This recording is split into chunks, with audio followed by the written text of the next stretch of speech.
Hey there, you can call me Raven. This is my dad's backlog where I cover games that, my old man's too dead to play. I've been doing this for about a year now, and I decided, what better way to celebrate than by a lot of viewers' favorite things to watch? A ranking video. For a bit, I'm just going to be talking about the channel in general, and then I'm going to be getting into the rankings of things. Gives me a little bit of time to set things up and to help people to understand what it is that I'm doing. So my old man back in 2023, back in October of 2023, he did the ultimate gamer move, and he died. That's right, people. You too, as a gamer, can die. So, in the sake of him, and in for the sake of raising transmasculine awareness, because he was a transmasculine dude, I play all these games. I've been playing games since I was a toddler. I played Doom, sitting up on his lap, and it was the computer back then. I don't know if Doom was ported over to what did they try porting it over to the SNES at some point? I can't quite remember. Anyway, I've been playing since the mid/late 90s. Is 96? I was born in 94. If I was playing when I was 2, that's 96. That's still kind of mid 90s. Anyway, ignore anything you hear in the background. Just ignore that. I guess that's on to the next thing. I actually have a list. I'm so well organized. Yep, my goals of raising transmasculine awareness. That is, I've did it. I did the thing on the list. All right, I guess it's time just to switch over to the screen, where I can show off all the games I plan on talking about tonight. I've got to stretch this out for about 4 hours. Thankfully, I'll answer questions with answers. That's what a Q&A is. It doesn't have to be just saved for the ending. I can answer any questions as I go along. But to briefly go over all of the games that I'll be covering tonight, I might have to repeat this a few times. Actually, it's on screen. I can just point them out if people ask me, "Oh, what games am I covering?" Well, they're all on screen. These are also all of the thumbnails I've made. I actually had to whip up one today for a game I haven't covered yet, which is the last one there, Jedi Fallen Order. You'll find out why I haven't been able to finish yet. But I've decided, instead of just recording this on my own time, why not do it as a stream? That way people can ask me questions, which are, all good fun. It also makes it a little easier to talk at length about this sort of stuff. If I hadn't been doing this as a stream, I'd probably do this as just an hour, maybe 2 hour long video. Perhaps even featuring my cousin. But my cousin can't be with me during streams because of time reasons. She works during the earlier in the day. She's got to go to sleep early. Also, an issue of I don't want our government names ever being said by accident. I prefer it when we're speaking and I can edit that down. So, to briefly go over all of the games that I covered, because some of them aren't self-evident if you haven't played these games. They aren't on the screens. I stole not the thumbnail. I stole the cover art for the first 2 games. First game I covered was Octopath Traveler. JRPG. It's fantastic. If you like JRPGs, we'll get into that. Next one is Coffee Talk. Technically a visual novel, a very story-focused game, very fun. You run a little cafe, you mix people's drinks together, and you solve their problems. The next one, Yakuza 0, featuring the origins of Kazuma Kiryu himself, as well as Majima. Goro Majima, that's his name. That's his full Christian name. And then after that, I decided I'd done a big RPG, so why don't I just cover the sequel to Coffee Talk, Coffee Talk 2. And it was also phenomenal. Got a little sad in there, but you know what? A little bit of sadness can go a long way. It's also a visual novel, if you can believe it. After that, I did the Vampire the Masquerade Bloodlines, and I analyzed all the weirdos, all the undead, all the damned of LA. Fantastic as long as you can tolerate the source engine. After that, A Year of Springs. I had to remember it because it's not on screen there. A game that I didn't expect to love as much as I did, and that's another. It's another visual novel. I was like, what if I just keep doing like a kind of a bigger game, then like a smaller story game, like a visual novel, and then I did a bigger game. But then somewhere along the line, I was like, oh shit, I can play Halo. Anyway, after that, Yakuza Kiwami 1. Back when I still had the idea of doing Yakuza games every 4 months or so. As you can see, that idea changed because of, let's see. I think it was, yeah, Borderlands, because, played Borderlands with my cousin. I'll get into that more later. But yeah, Yakuza Kiwami 1. Pretty decent game. That thumbnail, I went for something that looks like a clickbait article. But yeah, after that, Halo. The thumbnail art, I just took off of something I found on Reddit. I don't think the poster mentioned the original artist, so unfortunately, that's unknown. But Halo, decent fun. I played through that for the first time through myself in January. In February, I covered The Elder Scrolls 3 Morrowind, an RPG in which you can levitate and you meet a magical hermaphrodite and you fight walking mouths.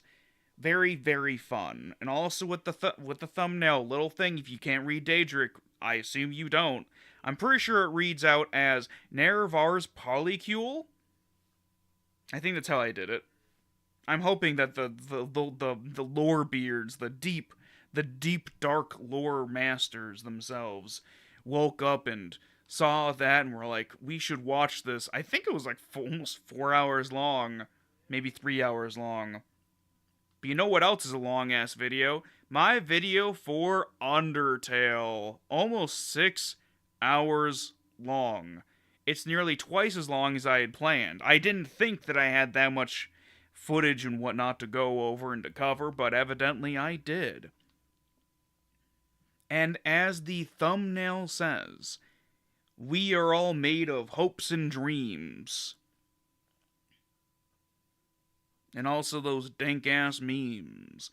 After that, for the horrific month, because of Undertale, I was dealing with my birthday blues. When you're a 200% orphan, sometimes you get sad as shit every time you have a birthday, and sometimes even before you become 200% orphan, you just have crippling clinical depression.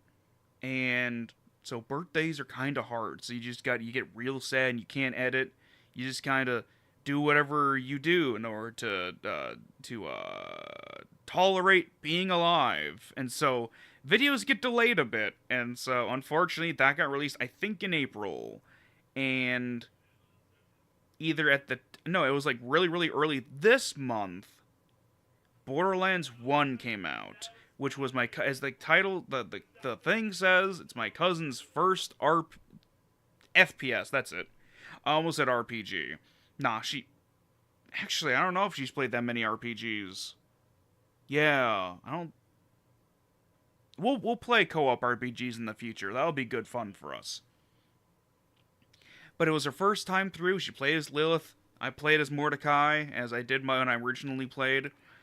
Good fun, besides some stuff near the end. Speaking of some stuff near the end, the final game I've gonna be covering for part of year one. Though that's the correct wording. Gotta love dyslexia. Anyway, this game has beauty in it. Unfortunately, it might have cursed my laptop. One of these categories was gonna be just cursed my laptop, because I can't play any games right now. Kind of sucks in a bad way when your entire channel is dedicated to video games. It makes the thing you do kind of hard to do. But that's all of the games briefly explained. I'll now be going over them individually, talking about them, what they meant to me, my general thoughts, and as people come in to watch, I'll answer questions. I'm briefly gonna check something real quick. Alright. Things are looking alright. Gonna take a drink really quick.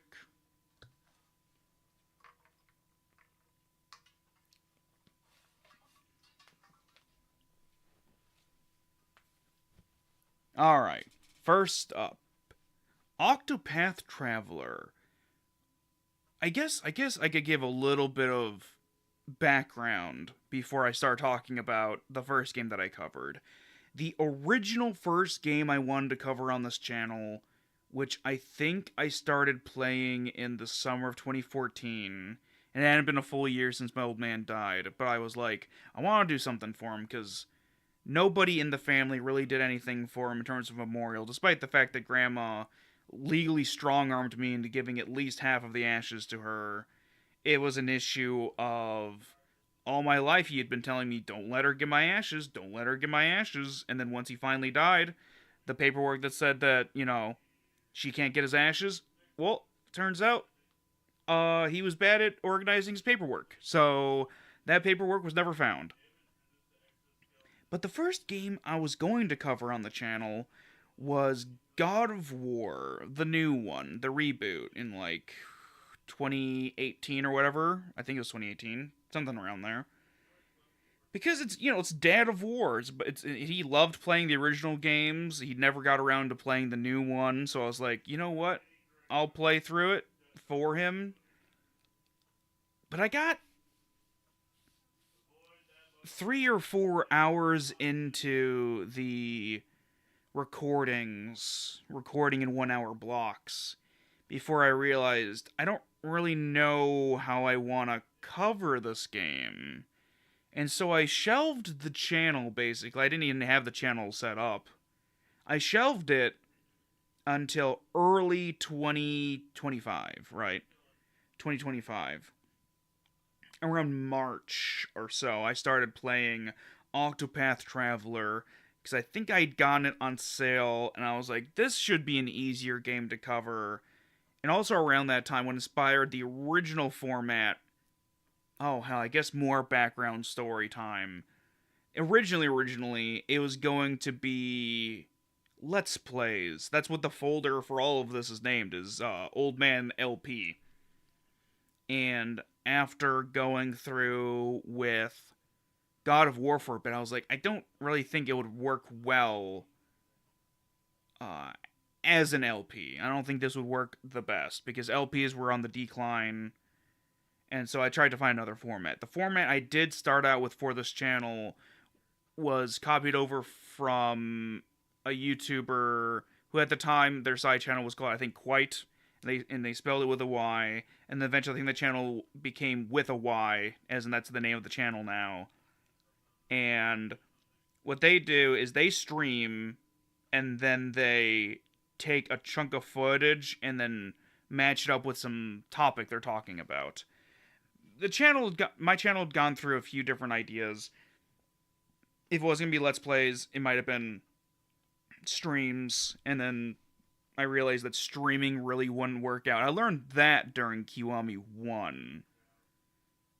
But getting into Octopath Traveler 1, I tried the little videos where I just talk about subjects, whatever, and then footage of the game was in the background. And that wasn't getting a whole lot of views, and so I was like, what if I just power through the rest of this game and then do what I do best, which is talk about character writing and exploring the interactions between characters, especially because Octopath Traveler is a game in which You play as, I want to say, yeah, you've got 8 protagonists. You choose one to start with. You run around. You complete each one's stories, and as that's a fantastic setup for a game for somebody like me who loves character writing stuff. There is an interwoven story in it, and I technically didn't finish the game because I didn't fight the big final fucking boss. But first of all, I wouldn't have gone to that boss, I don't think, unless I had looked at a guide. It was slightly esoteric. Not supremely, but I'm not the kind of person that goes through a game and just searches everything. So I wouldn't have tried talking to every single character again. So I don't think I would have completed the game of my own volition anyway. But when I got to the ending of Octopath Traveler 1, and spoilers for it, spoilers for all these games, speaking of, but when I got to the end of the game, the big final finale, it it was standard JRPG fare in which I was just kinda stuck either brute forcing my way through the game or trying to go back, leveling up, just grinding for potentially tens of hours, and then getting lucky. From what I've seen a lot of people playing through the ending there, a lot of it is RNG at the start, hoping you get a good turn. And I was just not willing to deal with that. My old man wouldn't have dealt with it. I didn't deal with it. That sort of game design is just dog shit.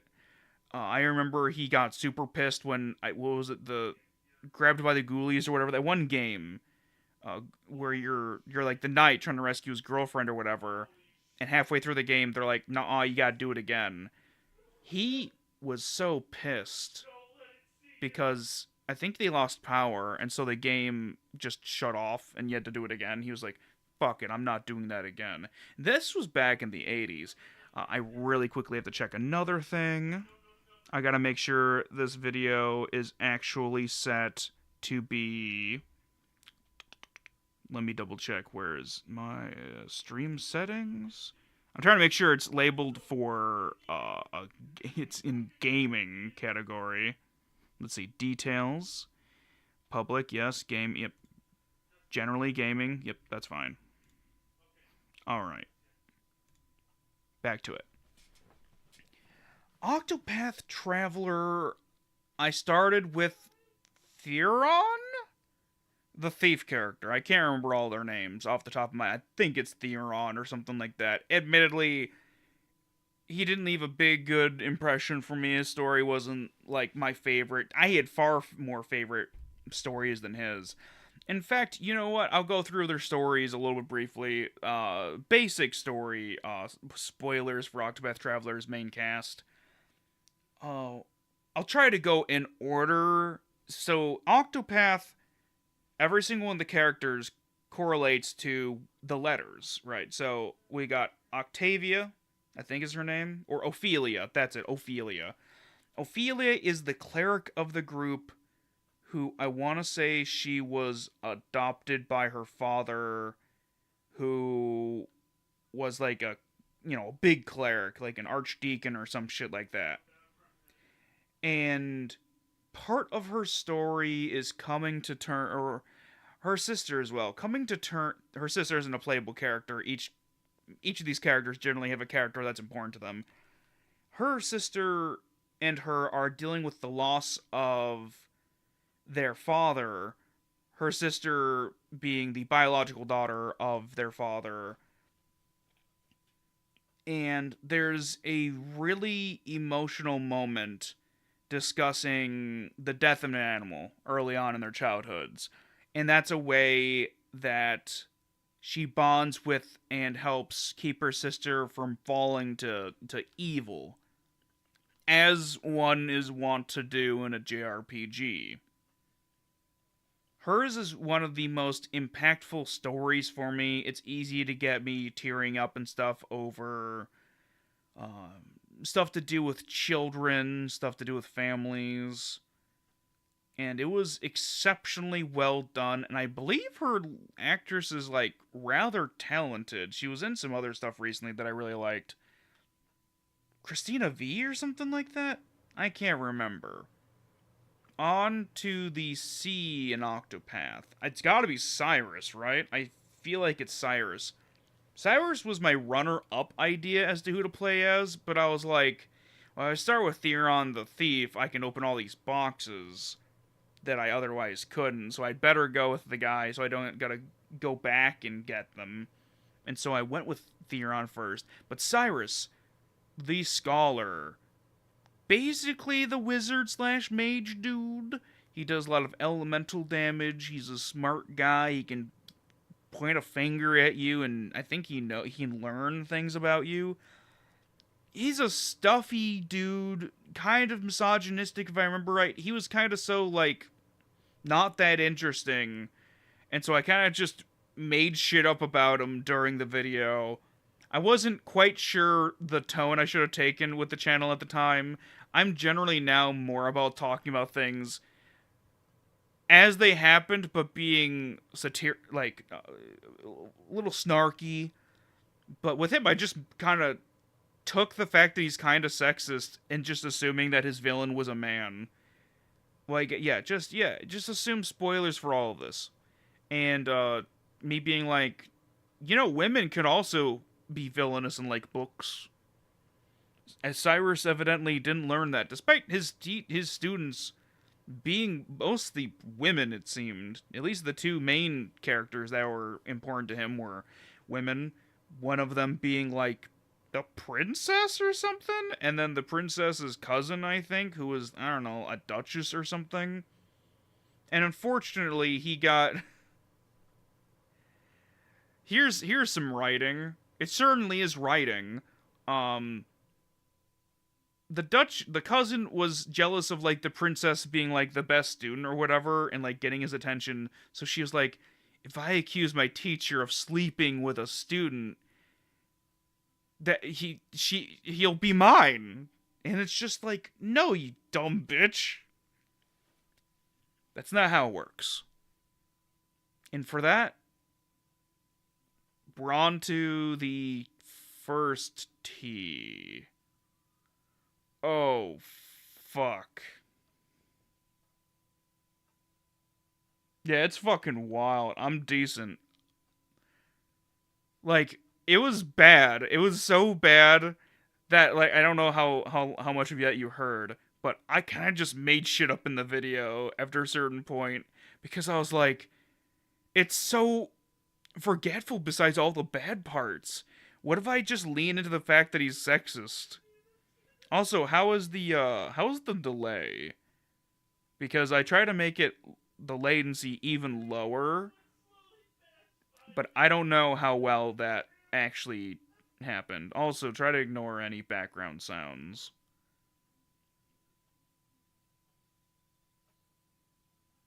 But yeah, let me quickly look at these characters and try to remember some... Oh, I remember her name. Alright. Basically, his villain turned out to be a woman, but he kept being like, who is this man who's doing evil with books? This evil book man. And it's like, book person could be evil woman.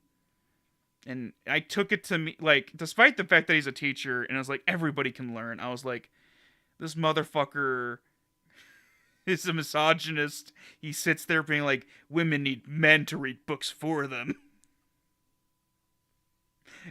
But yeah, crazy, horrible student stuff. Let's see. I guess with the first T, I'll go... I can't remember if it's Theron... I don't think it's Theron. I think it's Tressa. I think Tressa is the first T. And I don't think this gets bigger if I click on it. No, it doesn't. Tressa's the merchant girl. She's got elemental magic. Her special ability... They all have special abilities. Ophelia's was like, come hang out with us, and you get a temporary party member. Cyrus's, I think, is the study move, where he points a finger and is like, I know what you can do. Tressa's is she can buy stuff from people, which is it can be interesting to do that. It's especially fun when you do it for like poor people and it's like, yes, I'll pay you for this trash. Though sometimes you buy like a poor person's very expensive item for like a huge discount, you feel a little shitty for it. But she is fuck, what is it? It's not, I guess it is kind of shonen, though, with because she's a woman, but it's a very, you could see this as like a young boy doing it. Her thing is that she's a vaguely teenage. I don't know if she's like 18. She's an age that is a teen. Oh no, not Mr. Krabs. But what she does is she wants to go and become a trader, a merchant of her own accord. She was raised by parents who were tradespeople. It's kind of like a general store where they also sell weapons. It's an RPG fucking small town. And she comes from like a port town, so of course it's big on trading. And it's just good old fun. She's pretty cool. She was also another character I was thinking about playing as, because she's just dope as shit. She uses arrows, she uses spears and wind magic. Oh, she can also hire people mid-battle to like do big damage. It's just like, you basically just sacrifice money. If I remember right, the maximum thing you can sacrifice money for is you summon like... Wait, no, I don't think you sacrifice money. It's like a limit break or whatever, so it's using your super-powered resource. And what happens is the amount of damage you deal is how much money you steal from this thing. I can't remember what modifiers modify the money, but like near the end I was like, I'm gonna get some money killing these guys. Yeah, I would just build up the entire plaything of it as Tressa needs her money gun. She needs that tractor beam that also fucks your shit up. Let's see, I think that's enough for Tressa. The other O. Obrick. Oh, fuck. Wait. I might have a fun fact.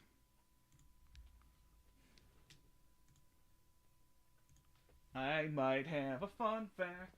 see.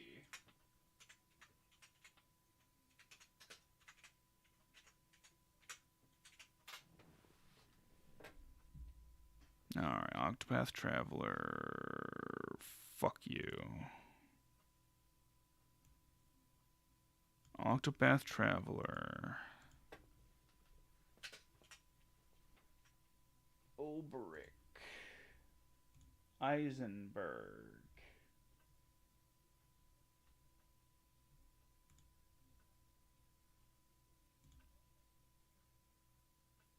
Okay.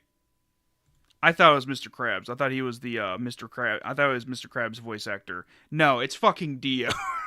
It's fucking Dio from JoJo's. Oh, he voices Ulbrich of Eisenberg or whatever the fuck. And he's a pretty cool guy. He's your standard warrior. He's a big dude with a sword. His story explores duty and failure, finding a new purpose in life. Yeah, I don't think Mr. Krabs is in this game, unfortunately. I think he's been in at least one game I've covered so far. He's gonna be in at least one, I think. Because he is a voice actor. Like, I don't know if you've noticed this, but, Mr. Krabs is voiced, through an actor's mouth. Let's see, okay. His special ability, I think you can just challenge people to duels is his special ability. I think that's his thing. So you can just beat the shit out of people, which is fun. Just very protagonist style stuff he does. Let's see, Beyond Oberek. P. Who the fuck is P? Primrose, that's it. Primrose is the dancer of the group. She is one of my favorite characters, actually. she can buff and debuff, I believe, through her dances. It's basically spellcasting, but as it's status effects, right? It boosts it. She is a good secondary character, at least in terms of fighting. She's a good supplementary to your damage dealer or something. But when it comes to the story, hers is one of the most impactful because her story is that she's from a fallen great house, basically. Her father is the bearer of a secret, and I I can't remember the exacting details. I'm trying to do some setup to make it more to help explain the tragedy of it. But he wanted her to be able to focus on being true to herself and being a good person, and not necessarily just the martial feats and the commanding of armies that would be necessary for a lady to do, capital L lady. And so eventually her father dies, and then she goes on a probably like a 10 plus year journey on avenging him, and involves her getting involved in like sex work and the like. And eventually she has to come to terms with the fact of what will she do after she gets her revenge, because she effectively lives for nothing else. So her story explores existential issues, issues relating to self-worth, issues relating to a dead family member, dead parent. I think her mom died beforehand. And these are all things that I love exploring in fiction, and so hers is one of the most meaningful stories. I'm pretty sure out of all of them, she was one of the ones that I left her cutscenes in intact the most. I think I left nearly all of the cutscenes in for that video, but especially for hers, I wanted to keep in the story, and the voice acting was just so well done. And let's see. I think you can sexy dance and get people to follow you, because there's like the light version of the abilities and then the dark versions of the abilities. She can make people follow you, but because it's a sexy little dance, there's a chance that the town will be upset at you, which sucks a lot of dick, I guess, but in a bad way. Let's see. After Primrose, it's A for Alphen. Oh shit! Actually, Alphen has like a light ability, so it's not like Octo and is the light, and then Path is the darker ones. Cyrus's ability to talk to people in town to get info or like eavesdrop or whatever, he kind of just Sherlock like investigate. I don't know. He's kind of an asshole about it. Alphen, on the other hand, it isn't considered a fucking misdemeanor to have him ask questions of people. He's just a cool guy. Alphen's another character I was like, you know what? I would actually play this dude in a tabletop game. He is a traveling alchemist. His story starts.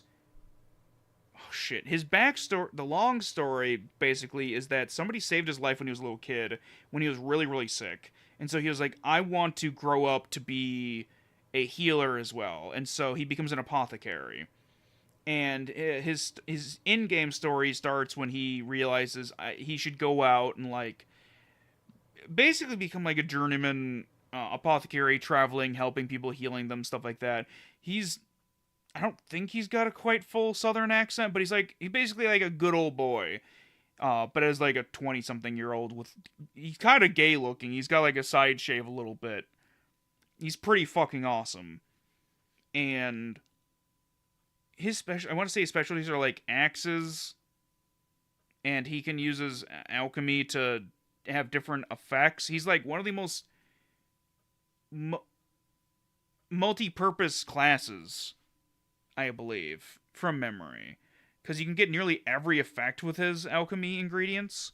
But you got to get the ingredients. You got to steal. You got to like steal them or defeat enemies, stuff like that. His story is pretty decent. It's up there. It isn't one of my favorites, but it has really touching moments. I gotta take another sippy.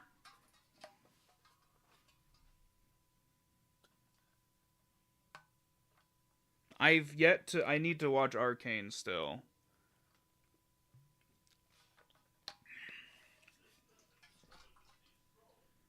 But let's see. After Elfin, the other T, my T, Theron. Yeah. I assume it's Theron. Theron is a thief. His story is one of the least interesting to me. I think I mostly skipped his. Basically, he needs to learn to trust again because his crime partner betrayed him and also has he has a grappling hook. The Theron does, I guess. His special thing is he can pick pockets and he can pick locks of some of the chests in the world. I think they're the red chests or the purple chests, basically the super fancy chests. His story, he gets kind of caught in a honey trap of trying to get a cool ass item to steal, and then he basically has to go and gather all all the fucking Dragon Balls, some bullshit like the 4 ancient crystals that prevents a thing from being opened up. But if I remember right, it didn't fucking matter. So his story's just kind of not great. He's kind of the twink though, so that's cool. Finally, Hanneth, I think is the way her name is said.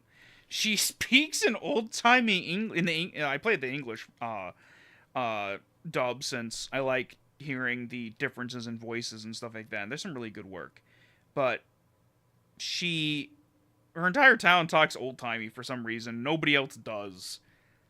I can't remember if in the Japanese they speak like like a fancy accent, but they all speak in ye old English, and it's something. It's Shakespearean. In fact, I think they just make shit up sometimes to make it sound Shakespearean.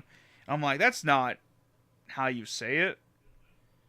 She is the huntress. She can summon beasties. She uses bows. And I think spears? That sounds correct, and I can't quite remember. Theron used daggers, if you can believe it, as a fucking rogue. Thief, even. Hannett. Her story is pretty solid. I'd put it... you know what? Going along with these, I would put it in the would strongly recommend category, her story. Like, if Theron's is, like, cannot recommend, and Primrose is must play, Ophelia is must play, Obrick is would strongly recommend, Alfric is would strongly recommend, Cyrus is I guess would recommend with caveats. It's not like dog shit, but I'm just like, man, there's not much here. I guess he and yeah, not to be too mean to my thiefy fucking twink Theron. I guess also would recommend with caveats. It's not like offensively bad, where it's like I feel like my life is worsened for it. I just feel like my time was wasted. I don't feel like I'm worse off having experienced it. I just feel like my time on this earth could have been spent doing literally anything, like most other things, like enjoyable things, like taking a nice walk, talking to a loved one before they die, things like that. Final care, yeah. Hannah, fantastic. Her mentor has gone missing after X number of time. I don't know if it's days, I don't know if it's months. They said moons. I don't know what the fuck they're trying to measure that by, because the unit of measurement seemed too short to be days, too long to be years. I'm guessing months. It sounds more accurate to be like, yeah, he's like 1 to 3 months late. Oh, fuck. And there's some real touching moments. I believe there's some good girl writing in there, unlike with Cyrus's story. There's actually good, like, female characterization. And I'm not just talking, like...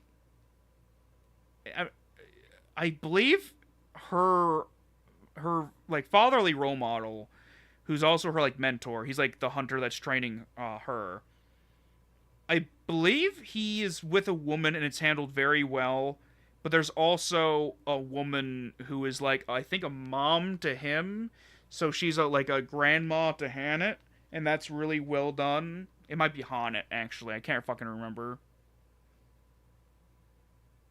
Yeah, I'm not sure if they count like every full moon as like the moon. So that feels like the most correct thing. Because like if a dude's late by like year cuz like I think there's also like a flashback and she doesn't look you'd think if it was years it would be like she would have been like a teenager and then like now she's in like a full ass adult because like she speaks the exact same. She's not. I think they just got the voice actors the voice like a little higher pitched for like little Hana, and she's like little and cute and like I think he does like the tosses her up in the air and she fucking hates it, but like she secretly loves it sort of thing because she's like a little kid, and it's just really endearing. As I think I said it in the video, for me, Octopath Traveler was sitting on the carpet in front of the TV, classic CRTV, probably weighs as much as I did back then, and playing the Super Nintendo with my old man or some other family member like my grandpa. And so for that. Oh, fuck. So here's the thing, right? I don't like grinding in JRPGs, and I had to do a bit of grinding for this. And overall, the stories were above average. So I would put this in the would strongly recommend category. Do you have any questions regarding Octopath Traveler the game, my experience with it, or anything else relating to Octopath Traveler before I continue? Yeah, I think that I would strong if you like JRPGs, I would say yes, play this. It is a classic SNES title in style, but with the functionalities of modern game design and engine improvements. I've heard the second game's even better, and I'll eventually play the second game.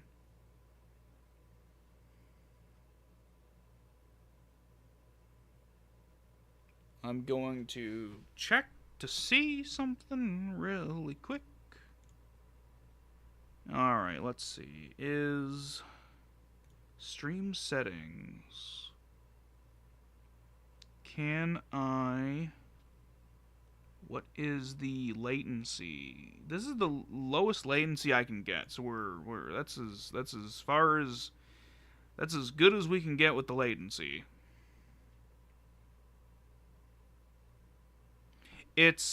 I believe it's available on Switch and on Steam. This is the sort of thing where it's like, I mean, on top of the fact that you should just buy everything on sale anyway, unless you want to support an indie creator, which in that case, the Coffee Talk games and the Year of Springs, those are games that you could pay full price for and help us non-millionaires, right? Because excluding Toby Fox is a millionaire already. He doesn't need your full money, so you don't really need to buy Undertale on full price. But everything else, also like don't buy on full price because they're either old enough that the developers aren't going to get your money, or I mean, generally, technically, developers already won't get your money because of the way that companies are structured. But yeah, basically, yeah, get it on sale. I would say $20 is a fair price for this game. I would say, yeah, Octopath Traveler at $20 would be a fair price. I feel like you can get 20 hours of good game out of this that isn't grinding and isn't subpar writing. I feel like that's the best way I can describe it on the money scale of things. Coffee Talk 1 was the second game I covered.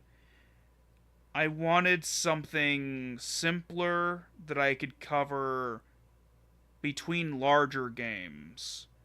Because Octopath was probably 30 or so hours. Yakuza 0 was probably 40 plus hours or so.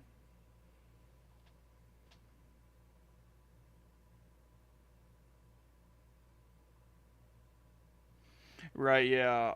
There are, in fact, people on like Reddit and such that will buy people copies of Stardew Valley so they don't have to pirate it.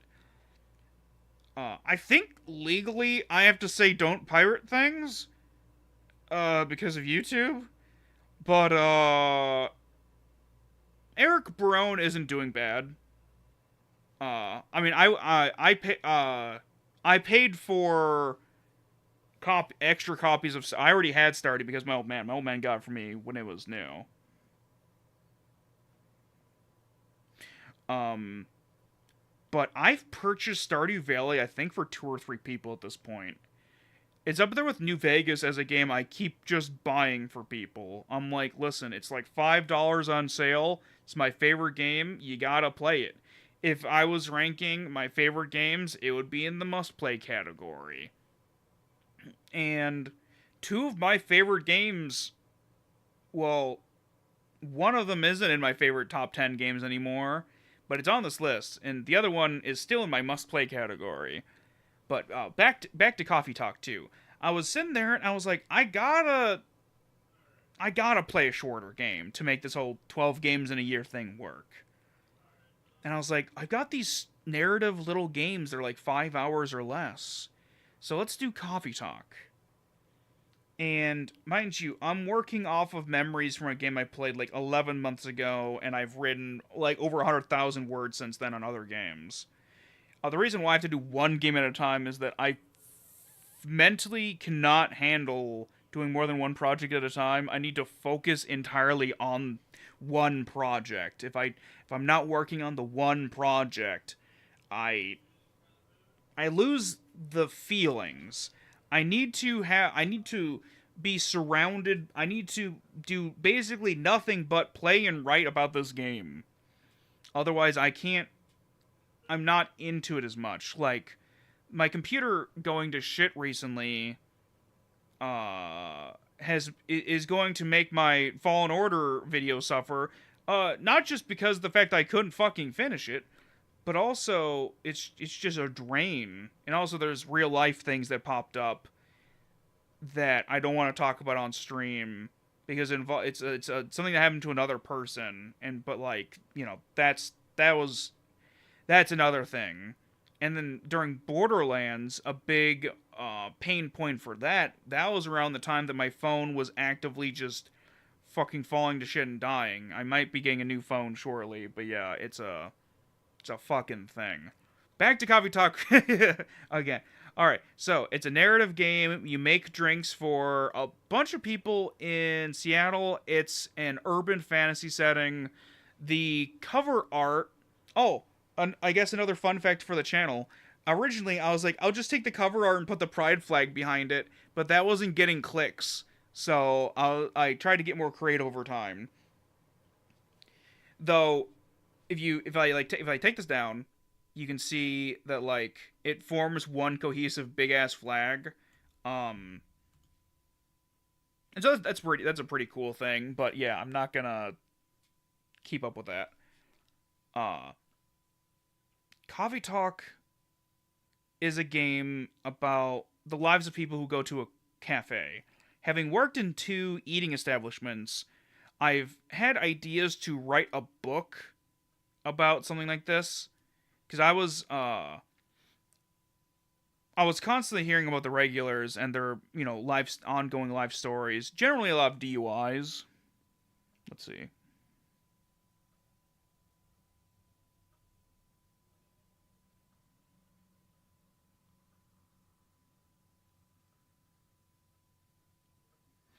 I was reading your comment. Bu- bu- bu- bu- da, da, da, da, da. I'm trying to think of I'm trying to think of like all the there's like story arcs. And in order to help people progress in their story arcs, you need to make the right drinks to make them happy. There's some degree of leeway, but there's like a few drinks I think you gotta get 100% correct.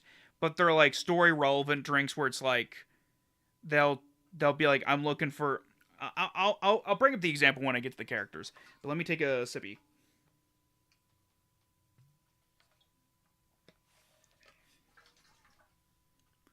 All right.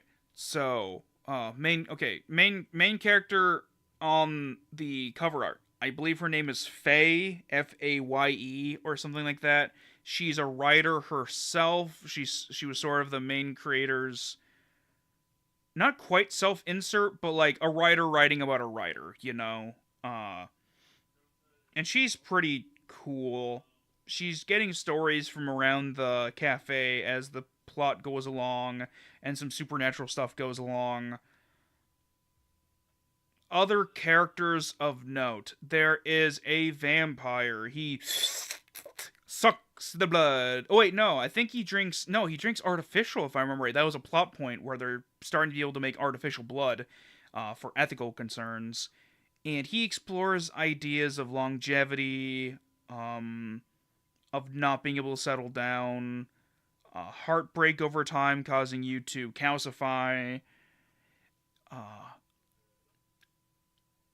he explores a lot of world building stuff for vampires that a lot of people don't take into consideration, like people always bemoaning long lived people, like, yeah, it's sad that the people in your life die, but he's not generally you normally see them wail and moan and like not really learn to do anything. But this dude, I'm pretty sure he uses a smartphone, and I think his most recent, yeah, he's a model, and he's been modeling for 30 or so years. Of course, he's a vampire, so he doesn't age. So, you know, skincare routines, it's all a lie, but, you know. Before that, investment banker or something? What he does is that every time he wants a new job, he'll work with somebody, and then he'll work with that person's kid, and then I think by their grandkid, he stops working in that industry because it's too far gone from what he's used to. So what I'm saying is he might be responsible for the 1920s financial crash, which would be fucking hilarious. The another supernatural dude, and it's like his paired character, and they might, you know, do the they're a vampire and they're a werewolf, so like you can't see it, but I'm making a hole with one hand, and I'm using two fingers from the other hand, and I'm simulating what these two probably do, because in their post-games credit scene, their optimal one, I think there's some fuzzy handcuffs. Anyway, the other guy, he's a werewolf. He covers topics of, I think you can read it as an allegory for either like a some sort of medical problem, some like a mental illness, or potentially, and this is technically is a medical and also a mental thing of like a drug addiction, but since it's like a flare up, it's more of just a medical condition. The Vampire Diaries, where a vampire uses a galaxy note and sends text using the stylus. So you watch him use the stylus like a pen. Yeah, I get that. I don't remember what show it's from. It's about some long-lived people. It might be a vampire thing. But I remember walking by somebody watching a show, and I think this vampire was like, yeah, I get notifications on Google every time somebody talks about like vampire attack or whatever. Because I guess there's a way to like get pinged whenever that sort of thing happens. Sort of like in that Glass Onion movie with Batista's character. I think it's Batista. Batista's character, I think, has the word movie as this thing to be pinged by. So his phone, like, constantly goes off whenever. I don't know what. If it's. There's so much movies. But yeah, that's the joke, is it's just constantly pinging off. Back to the werewolf guy. He's in the medical industry. I don't remember what the job title is, even outside the fact that I keep forgetting what it is in real life. Um, Basically intake. He takes in, like, he's the one that, he's not the one, he can treat you, but he's the one that deals with, I guess, the cases, because I think he's the one that talks to the money people at times. He's got some like mid-level management thing. He's a pretty good guy. They talk about a lot of like American, the horror story in his thing is the American medical industry. Because werewolves, I guess, are being misled to think that there's a thing that'll treat their monthly transformation. Their transformations aren't like the willing kind, like they need to be locked up sort of thing. And so every month he, locks up, but he made sure to get other werewolves in safe spots before taking care of himself. And so that's a lot about self-sacrifice and things like that. And his thing with the drinks is that he's looking for a drink that'll help him deal with his monthly rages. And it's I can't remember what though. It's like I think it's like cinnamon and ginger and some third thing. I can't remember. It's maybe honey or something. It's been a while. It's been a while. Yeah, it is kind of like it is kind of like an allegory for periods as well. You could yeah. Um to an extent, yeah. Moving on from them, there is the officer, middle-aged black guy, Jordy, something like that. It's not a name I'm used to. I think it's Jordy. He's cool. He interacts with younger characters. Now I'm thinking about it more. Um, shit. Part of the problem is I'm getting the characters from which of the two games exist mixed up. I'll try and keep them to the first game when talking about the first game. I might get some overlaps mixed up, but Jordy is more of he's there to accentuate other people's stories. He himself doesn't have his own through line, if I remember right, for the first one. I think, but he's not. I remember my thing that I was saying about Jordy in the first video was that my complaint is that there's not more of him. He's a pretty cool guy. Which is something to say because of issues regarding cops in America. And I might have also brought up that he's a black cop in America. But he's sort of like the idea of what a cop should be, and that he's just there to help serve the community. I think he helps drive people home a couple of times, and he's just kind of like out looking to see if like people are okay. Um, let's see. There's a couple of ladies that are in game design / development. One of them is a mermaid of sorts. I think her bottom half is all tentacles, which there's plenty of jokes to make there. Plus, every time she comes in or leaves, it's a lot of wet slapping sounds, and it's fucking fantastic. And then she's like studying game design as of the first game, I believe. She's doing some tech in like college involving water physics, I want to say. And the other girl that I'm pretty sure it's confirmed by two. I think it's like you can infer from it in one, but like they get together and the other girl is an orc, and she works in the Call of Duty mines, I think, and that she's forced to make games like that. But so she knows the reality of game development. The other girl is better at the theory of game development, and together they get together, and they're pretty cute as a couple. I can't remember the third. I think the orc girl Myrtle just has to get better at talking. Basically, she's kind of gruff. I can't remember for the life of me. I can't remember the other girl's name. A lot of some of these I can't quite. Yeah. Is it just Aqua? It might just be Aqua. I feel like it's just Aqua. Let's see other characters. Rachel is a Nikomimi. She's a kitty girl that can transform into a full ass cat, and she's in the music industry. I think she's exiting a group, like a musical group, like a K-pop group, but like I think she's based in America.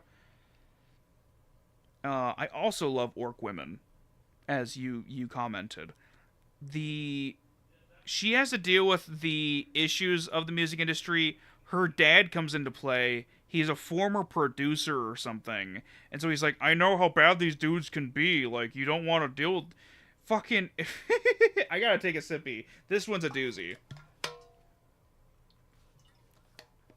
I want to say the producer she's trying to work with. His name is something like Morris Lester. Or some shit like that. And I'm like, His name is just Mo Lester. Like, of. It's fucking awful.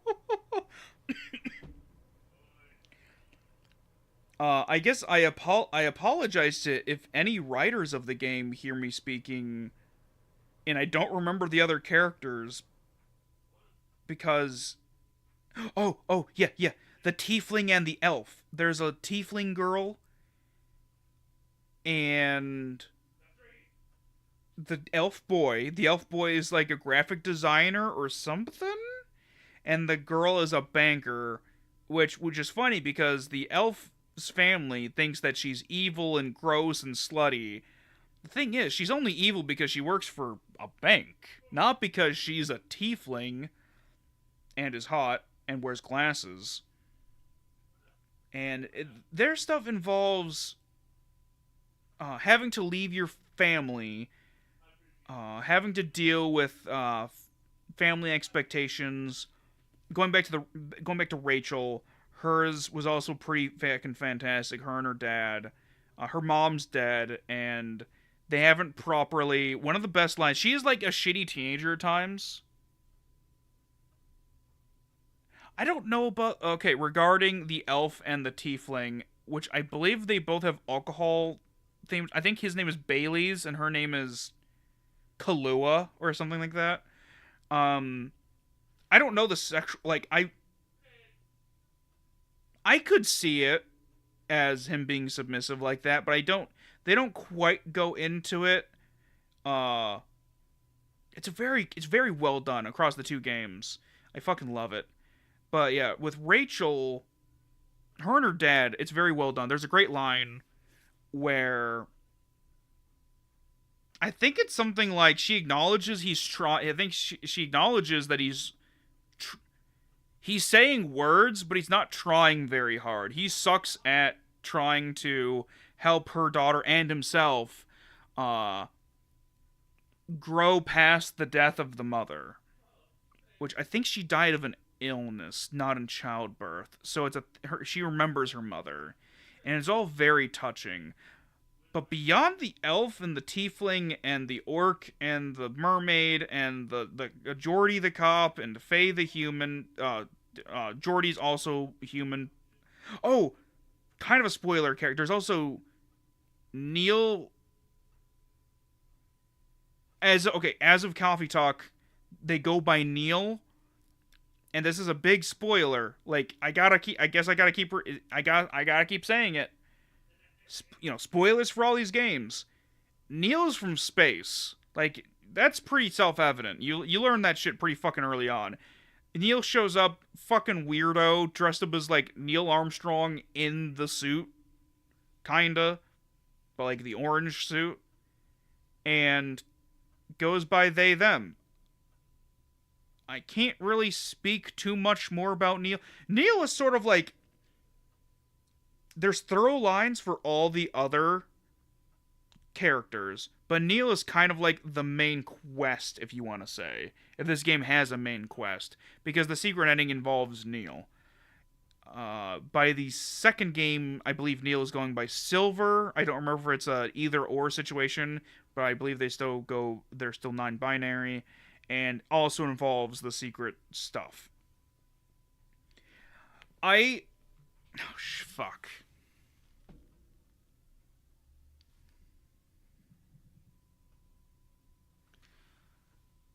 It's I don't want to spoil anything too much, but I can't remember if it's also a situation where it's like Spawn, where I can't remember if there's a hive mind situation going on, but yeah, they go by they them. I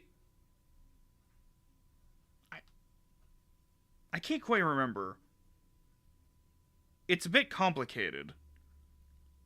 I guess watch my video if you want more details without me going to super duper spoilers on here. Because I do believe I just covered the entire story. I do that with everything here. I think I cover like every game story fully. I might miss out on some details, but it's like secondary things. I am torn. I would put Coffee Talk above Octopath Traveler because it's generally a cheap it's a shorter game, it's more concise, I enjoy more of the stories of the characters, but I it's almost a must play. But it's a situation where I to like if you put 1 and 2 together, you'll find out soon why 2 it's almost a 1-2 punch, and you can almost see it from the thumbnail of 2.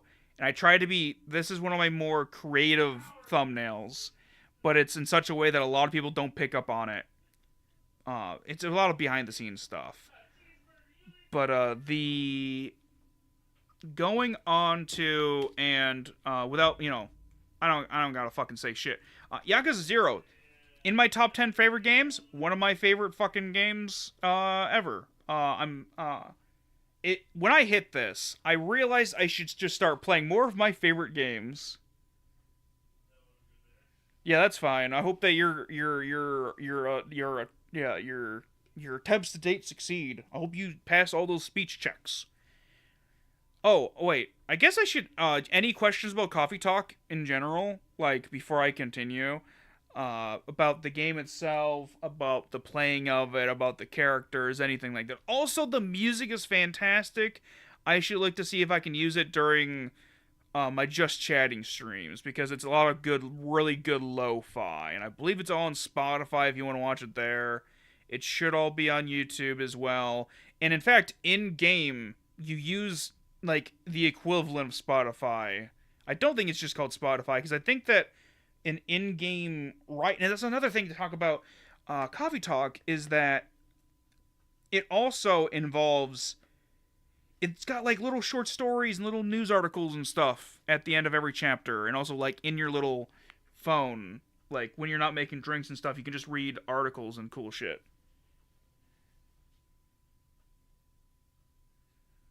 Two's approach to the drink making isn't changed too much.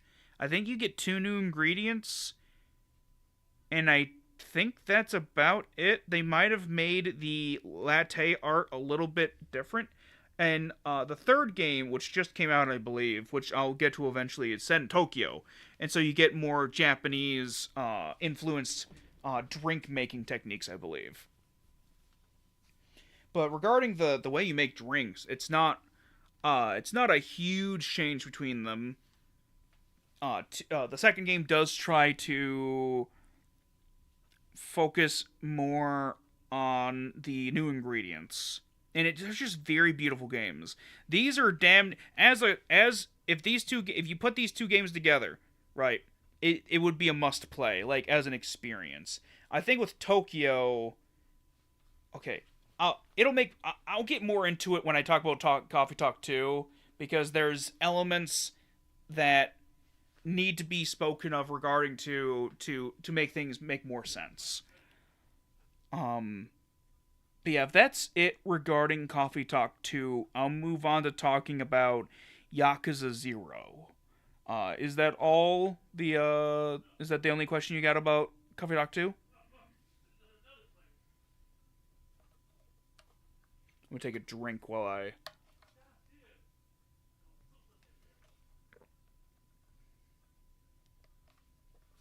Alright, so, Yakuza. There was a guy that I believe in 2025, I think it was, or 2024. 2024. I want to. Was it? Something like that. Anyway, he played Yakuza for a year. He tried catching up to all the Yakuza games, doing them all on a stream. He was a cutscene skipper, so that's how he got through them so fast. I am not a cutscene skipper. In fact, I included a lot of cutscenes from Yakuza 0. It was one of my longest videos until Undertale came around. There's a lot of development stuff.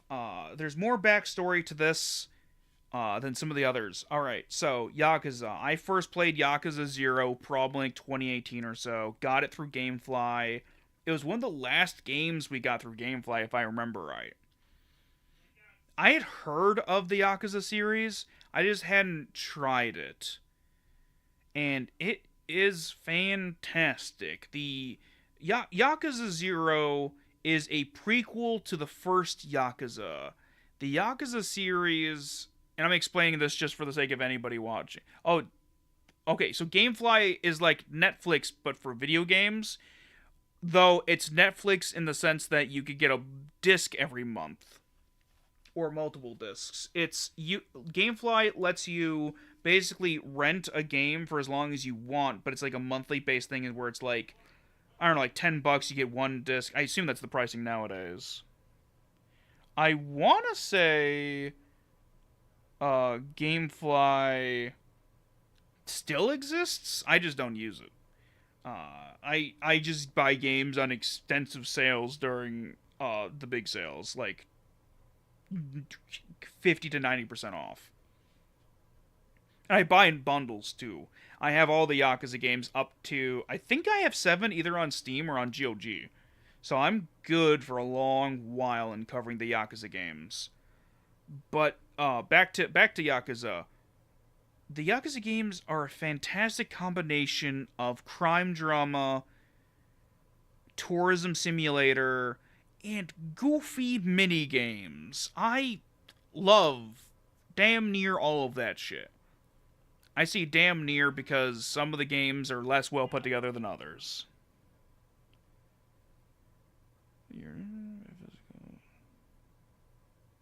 Yeah, Yakuza 0, honestly, you could pay almost. Here's the thing, right? Saying pay full price, I don't mean pay them full fucking price. It's also an issue of on what platform, because I believe on Steam especially, you can't get the original release of Zero now. It's the director's only. It's a director's cut only now, right? They believe they delisted it. I think you have to get the entire 0 through 6 collection, right? You have to get that in order to get the original release of the game now. But it is a game so packed full of game that it's just like, if you can tolerate the existence of Mahjong, you're set. This is a game that's also a Mahjong simulator. You also just beat the shit out of people for money. The tying of money to XP was such a good thematic choice, and also just feels really good to get money and then be like, okay, time to rank shit up. Because then you're not just forced to eat food for XP or do other weird shit to like grind it. You're just getting money as you play along. And it's just a fantastic way to do it.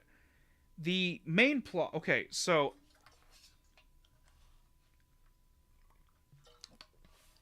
if it wasn't for New Vegas being so fucking good and Red Dead Redemption being so fucking good, I would say that this isn't my second favorite game.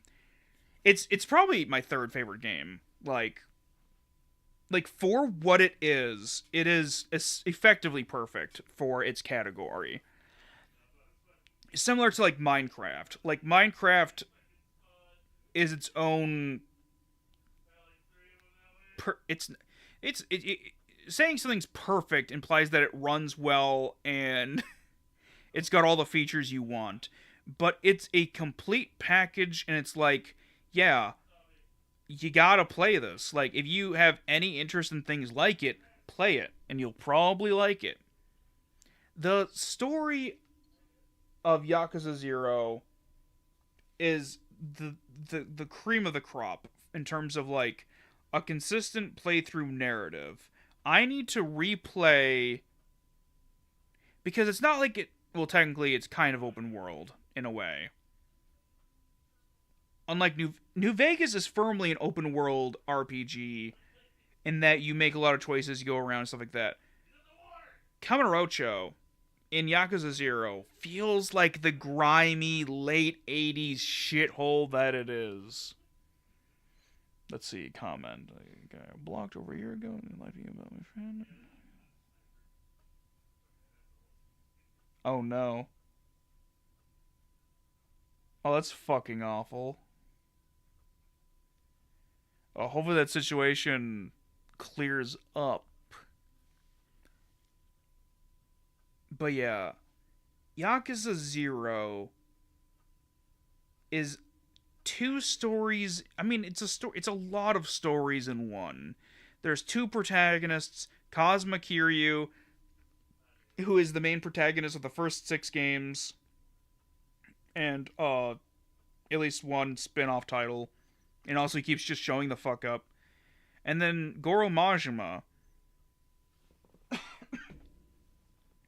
who is a secondary character throughout the rest of the series, and he began as a villain and then changed to more of just a foil, and then he's just kind of like a teammate. He's a firm ally throughout most of the games. He's not quite like Dante from Devil May Cry, but he's a wacky asshole a lot of the time.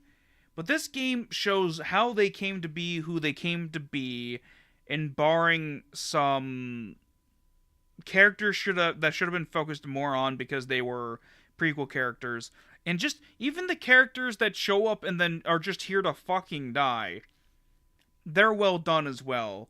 Like the the fucking guy that gets shot in jail. That guy's fucking dope as shit. The guy that helps teach Majima how to unleash his dog, and I do mean that in a mildly sexual manner. I gotta drink more. My voice is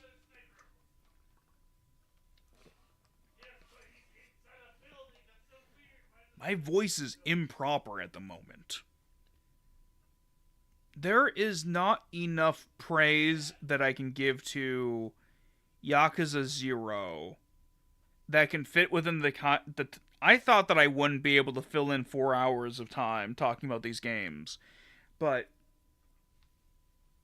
I could very well talk about Yakuza 0 at length with somebody for well over an hour. I'll probably do so with my cousin. I'm bringing back the podcast, and she's going to be my co-host because it's an easier thing. We already recorded episode 1, which was just me talking about my top 10 favorite games.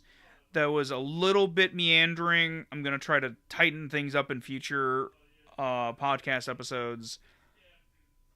Back to it's Yakuza 0 is one of the 10 games that I would recommend playing to get a taste of what I enjoy in gaming. And so for that, it is in the must-play category. I gotta move on, or else I'm gonna just keep talking about Yakuza 0 for way too long. I have to go into... Oop. Oh no, did I lose connection? Okay, good. Chat disconnected for like a split second. I was like, oh no, did I lose internet? Yeah, it's such a huge game. I would need to write a bullet point, like, segmented 20-point thing in order to stay on topic, because there's just... The video was so hard to make. It was one of the most challenging ones. In fact, I believe my script for it is the longest. I think it's like 23,000 words or something like that, which is it's like a novella length. Some Stephen King books are that long, the shorter ones. And there's like really emotional moments in there too. It's one of the things where it's hard for me to watch my own stuff back, especially with other people around, because it's like I say a lot of stuff in there that I need to zone out in order to say because I wouldn't normally talk about it. But are there any questions about the game that you would like me to answer? Any questions about Yakuza 0 or Yakuza in general? I'm gonna keep playing the games. I'm thinking August might, in fact, just become Kiwami 2, unless people vote for Deltarune. I'm going to pit people against each other once again. Let's see. Yeah, I guess we're on to... Just wait. I think I need to let the dog out. I'll be right back. I gotta go let the roommate dog out. Let's see. Be right back. There we go. Enjoy music. Just wait, Gus. Just wait, buddy. Oh, I should change my shorts too. It's very warm over here in fucking Michigan. It's finally becoming the warm times. Alright. I'm coming, Gus. Don't worry, buddy. You sound leaky.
returning from letting him out.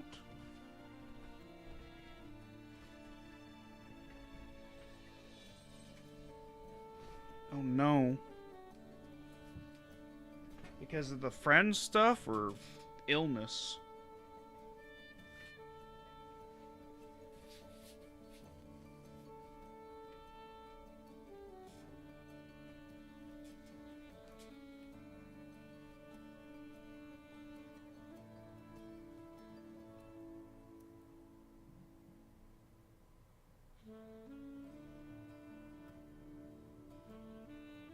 Alright, I need to change it back over the screen.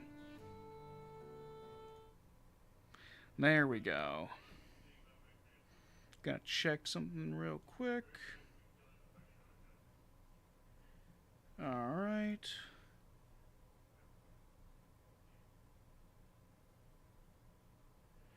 Oh, that's awful, yeah.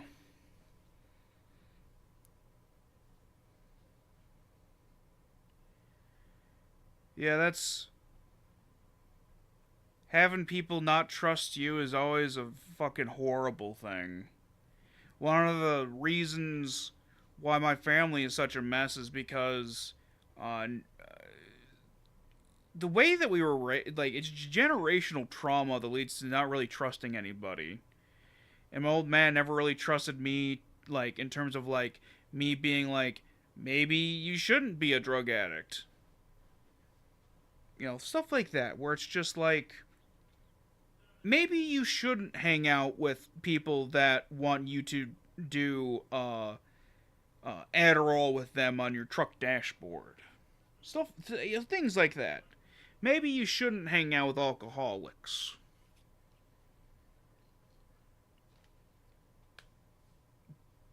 Oh, shit.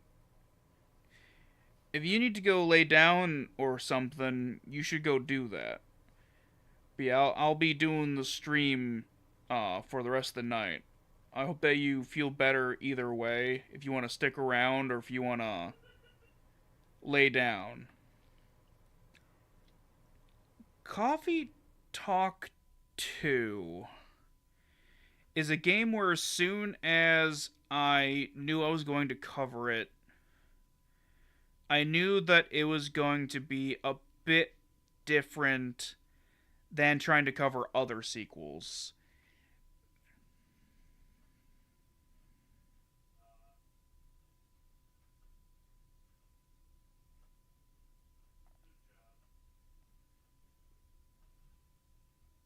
It's trying to talk about it without just bringing up the the negative space is something that you can't really do. Before 2 could be finished, to the point where Faye, who was a central figure in the first game, she had to be rewritten, is because the head writer and one of the lead devs died of a, I remember right, it was a medical complication in relation to his asthma. I don't think he was an American. I think he was Malaysian or something. I can't quite remember. But his death and how it impacted the game, and the fact that my channel deals with death and those we leave behind, and how we deal with losing people, it hit me really hard. Especially so, and this is a big spoiler, but they put him in the game as part of, I think, more secret ending stuff. And it's just such a beautiful moment. I'm pretty sure I left it in the video. And as you can see from the thumbnail, I edited him out of the picture and I put the title of the game where he was, because the absence of the friend of the rest of the development team, the creative behind these games, as well as others. He worked on other games as well, which I might end up playing in the future too. It's monumental, and it's to say it's a shadow looming over the game would be too grim of a way to describe it. His life and death permeates the games. And that's why if you combine the two together, because it's just like an expansion pack almost, functionally speaking, it would be a must play. It is a beautiful, beautiful game, continuing story arcs from the first one.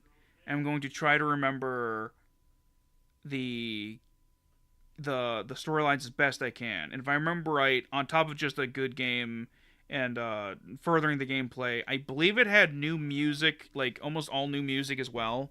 Another fantastic soundtrack. And I can't wait to hear the stuff that they have from Tokyo, from Coffee Talk Tokyo, when I eventually play that. I'm trying to think.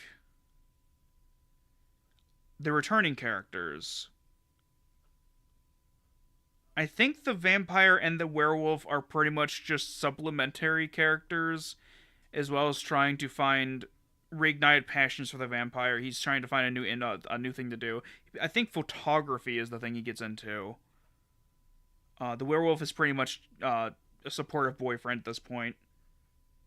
They've known each other since I believe the '60s. So it's like it's a long going relationship, like of close friendship and eventually partnership. The game development lesbians are the one who isn't in game dev was working on her own indie game with help from her gal pal, and eventually, I believe the game developer that the gal pal works for, or at least another big one, tries to like hoodwink the girl into accepting a bad deal. And so that's a thing about game design and game development and stuff like that. That's very, very fascinating. Jordy is more involved. His daughter comes up. She's not physically in the game, but she comes up as as part of two new characters, a blonde satyr boy, I can't remember his name, and then a really cute siren gothy girl who's like an Uber driver. The boy is an influencer. He just goes around and looks at shit, and eventually he gets a podcast. But that's later in the thing. Besides the interactions with Silver, formerly Neil, along with the interactions with, I think, basically the equivalent of cousin for them, given the way that their people work. It's or sister. I can't quite remember. There is another throw line, a primary one, that involves the death of somebody in the setting from a long time ago, and it just hit me that it's the rewrite of the main story. I assume involved having to talk about finding a way to talk about death without having necessarily to talk about the creator's death. And you help people who help a community find peace with the loss of their loved one, as well as far as I remember, find justice in that the character's death will be acknowledged by the city. And that ties into the satyr, the siren, as well as Rachel in some ways, because the siren, she wants to get into singing and stuff. But the thing is, people already know that sirens can sing. So I think the thing was like, not baritone. I don't think it's baritone. It's like contralto or something. Like I'm not good with singing voice stuff. I sing songs on the channel, but I don't. I'm not classically trained or anything. I just kind of was like, you know what? Yakuza has karaoke stuff. I should do karaoke stuff for this. I don't think I did. I do. I don't know if I did a musical number for Coffee Talk 2. I can't quite remember. I know I did it for Vampire Onward. I'm pretty sure at least one song per game. But Coffee Talk 2 is another very strongly would recommend. Playing it on its own, I don't know if you should. It feels best playing it as just part of part 1. Oop. Oh, don't do this. Don't do this to me. If these two were together, they're a must play. But as is, strongly recommend them. There's just untold. Oh, also the elf and the tiefling are dealing with the actually getting the marriage going, like getting married type stuff, because they got a plan for it and all that fun stuff. All right. Nope. It's actually really sweet. It's very well. It's all well done and stuff like that. Any final question? Any questions for Coffee Talk 1 or 2? Anything you're wondering?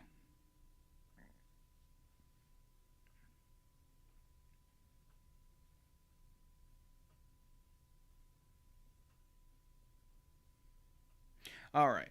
Just checking. All right. Ba ba ba. Let's see. Is that correct? Is it just not Octo. Fucking Vampire the Masquerade next? It's got to be. All right. Next up was Vampire the Masquerade Bloodlines. As you can see from the thumbnail, I I was like, I did character analysis.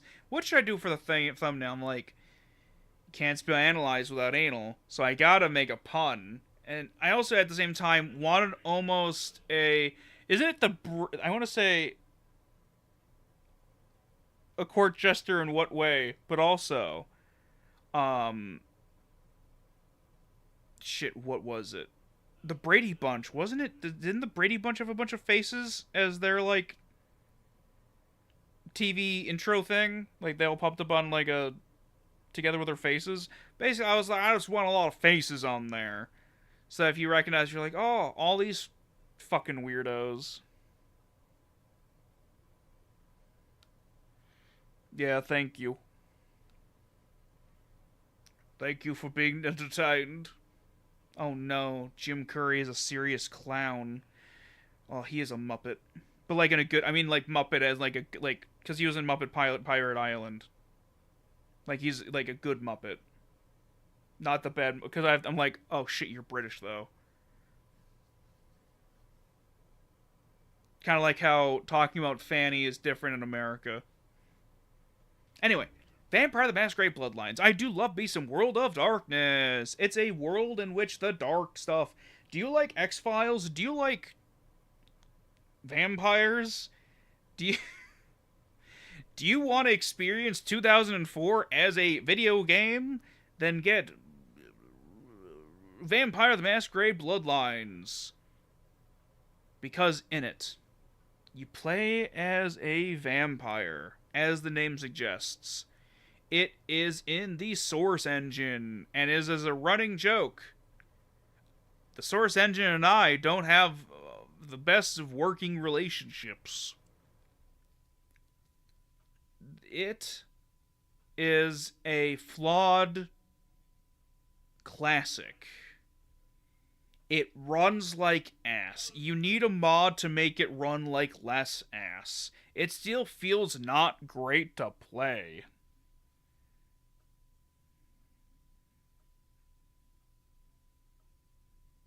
Oh yes, the Brady Bunch. But despite the fact that it feels kinda ass, it has DNA because Tim Kaine, who made he's the gay father of Fallout, fantastic, cool guy, as far as I can tell. His YouTube channel has a lot of game design stuff on it. I've used some of his advice for tabletop game development, actually, mostly in the organizational side of things. The I'm gonna Here's the thing. I was also torn. Here's the thing. It's an issue of would I recommend. I would recommend this in must play if it wasn't for the fact that it runs like ass if you don't mod it, and it also runs kind of like ass if you run it. If those weren't issues, right? If they had, say, another 3 months to develop the game, right? It would be a must play. Yeah, it's very well for what it is. It's well done. I love it, but in a painful sort of way. It is. I grew up on the GTA games, so America being satirized is something I'm quite used to. And in fact, I believe the Hauser brothers themselves are full on Scottish because the studio's Scottish. Rockstar, the two main creators, though I think they're both fucking off at this point, but they're looking on the outside in for America. You can almost get the same vibes from this, outside of the fact that just the world of darkness is already darkly satirical. It's gothic punk, and that's a gothic world, and you're trying to resist the shittiness of it. I aim to be fairly ethical in my playthrough, if I remember right. I'm pretty sure I did. I don't play bad people very well.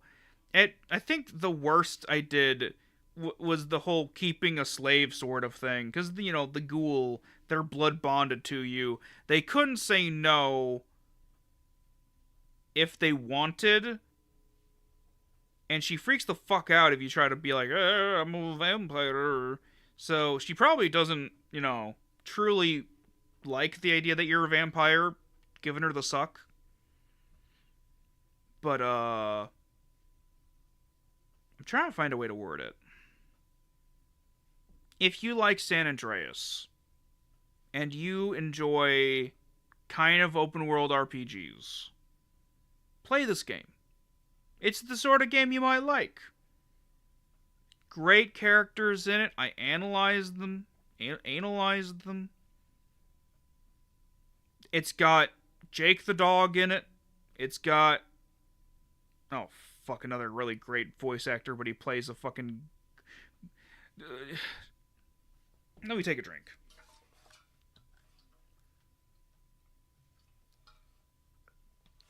The politicking of vampires is fucking phenomenal. I'm trying to think of the other. I feel like I can't remember their names at the moment, but there's so. Oh wait, Icky Vicky, as well as Azula.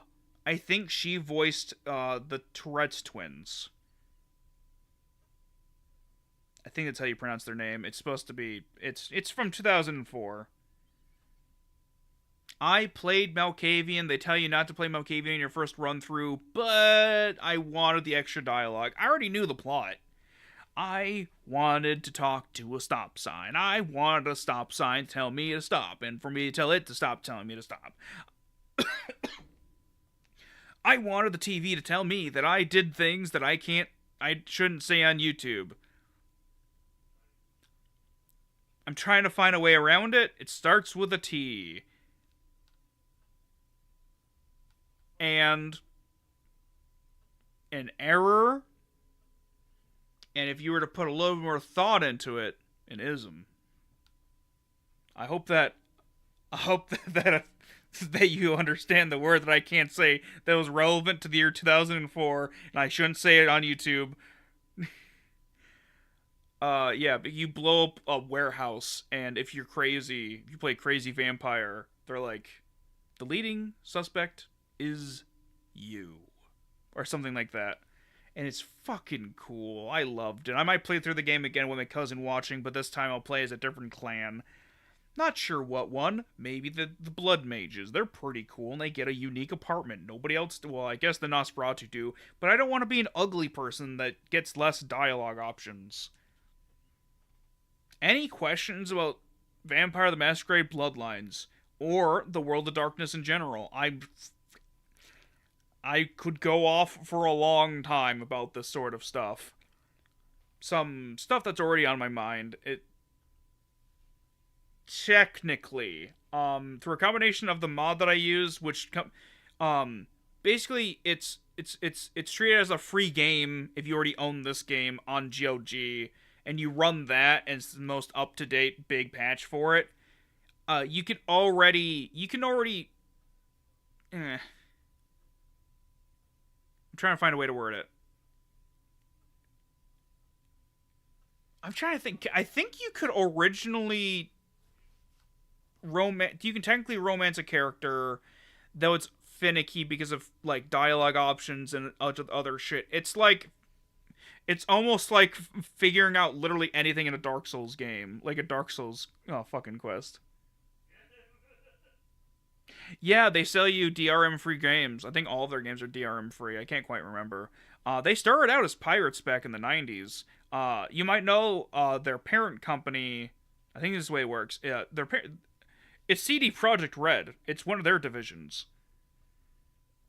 Because they got the regular game developers for like The Witcher, which they're working on that one expansion for 3 in preparation for 4, and also they're working on Cyberpunk, the next Cyberpunk game.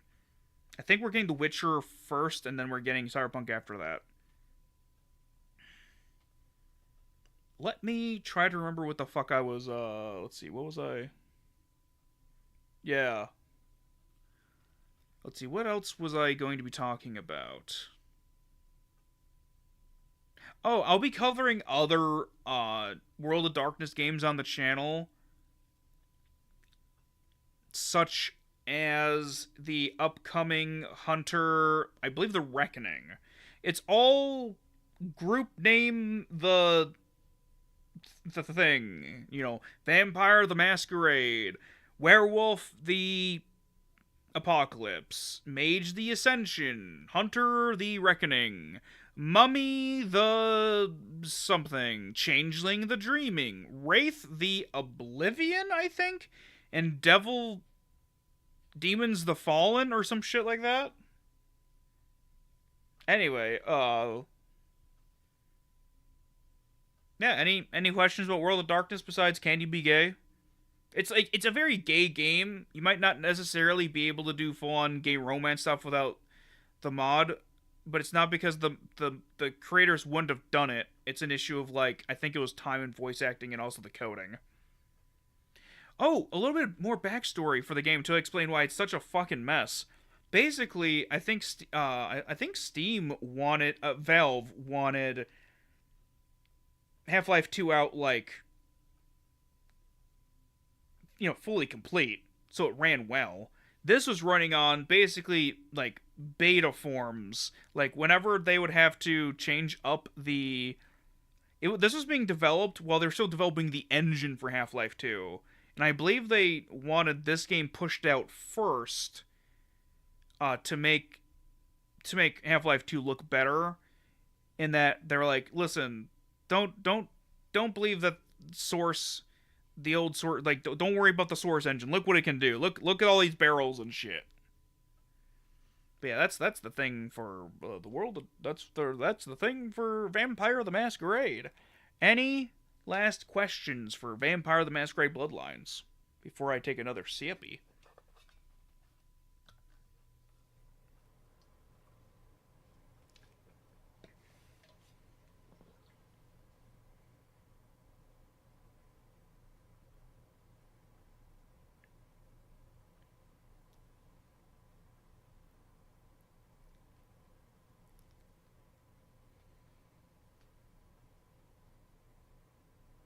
I might be making some gluten-free chocolate cupcakes later on in the week if my one roommate wants to do it. but it's a thing I gotta get. I gotta get the answer for. But yeah, you got any more questions about this game before I move on to A Year of Springs? I had to remember the name. I'm gonna check something real quick while you're answering me.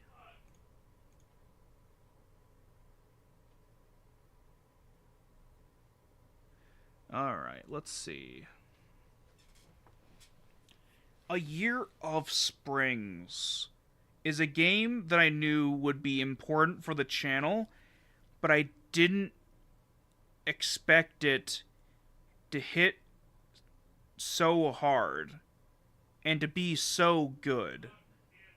I thought it was far more simple, far less complex, and far less deep reaching into the topics that it does and into the emotional depths that it explores. A Year of Springs is a story about three young queer women. And as the thumbnail shows, and it's one of my favorite thumbnails I've made, I think it's one of my best designed ones. I would say that, I mean, honestly, okay, so it might be a shit post, but I think the Kiwami 1 thumbnail actually is, like, good for a shit post. Like, for what it is, it's I had to trace the Kiryu in it. Morrowind, I think, is a cool design. Undertale is another great one, though I kind of dislike how you being in red, I didn't move the word you up, but it being in red somehow makes it looks like it's floating like a pixel or two above where it should be. And that kind of throws me off, but I think it gets ideas across on multiple levels. If you know about the game, you can get into the deeper meanings of the thumbnail. If you don't know much about Undertale, you get the feeling of the vibes I went in with for creating the video, as well as the deeper themes that I explored. Uh, Borderlands, I didn't know what the fuck to do, and I was like, I gotta put boobies on. And then I kind of just slapped together that last one. I don't think it looks bad, but I kind of literally just made that in like 10 minutes. A lot of those minutes was just fighting with my editing software. And also me being like, okay, what sort of can I get the right frame that I wanted? And it's still not quite. I don't like how the right side is a little like, it looks like, I don't know, fucking like when you're injured effect. There's too much red in it, and I couldn't really deal with that. I tried color correcting and all that shit, as far as I know how to do. But A Year of Springs is it's a game in which you play through three separate conjoined stories. The first one, they each have different names. I think the first one is something about A Day in the Springs or something like that. And it's about a young trans woman named Haru, I believe. And it's been it's been like, half a year. It's so beautiful. The art is so simplistic, but the gameplay has such hidden depths that it's hard to talk about without explaining the entire game first. You only get it on either thinking about it after you've played it or on replay, but each girl's dialogue options, this is a visual novel, so you're mostly just choosing dialogue options, but each girl's dialogue options reflect mental health issues and character traits.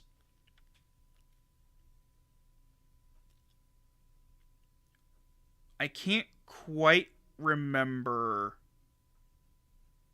the exact wording I used for Haru's, but hers is that she has a very avoidant personality, and in order to get a good ending for her, you need to be more direct and open with others.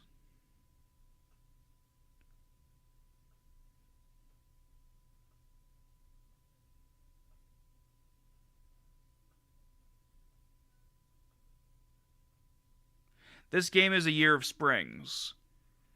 It is like $5, and honestly, out of all these games, it's going to be. I didn't want to do it yet, but like you can. It's a fucking must play. I would almost say it's more of a must play than yeah. For bang for your buck, for time taken, a Year of Springs is above Yakuza, but Yakuza is a more. It's got more shit to do basically, so like it's just.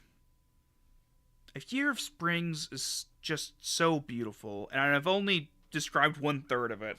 But effectively, you help Haru enjoy a day at the springs with her gal pals.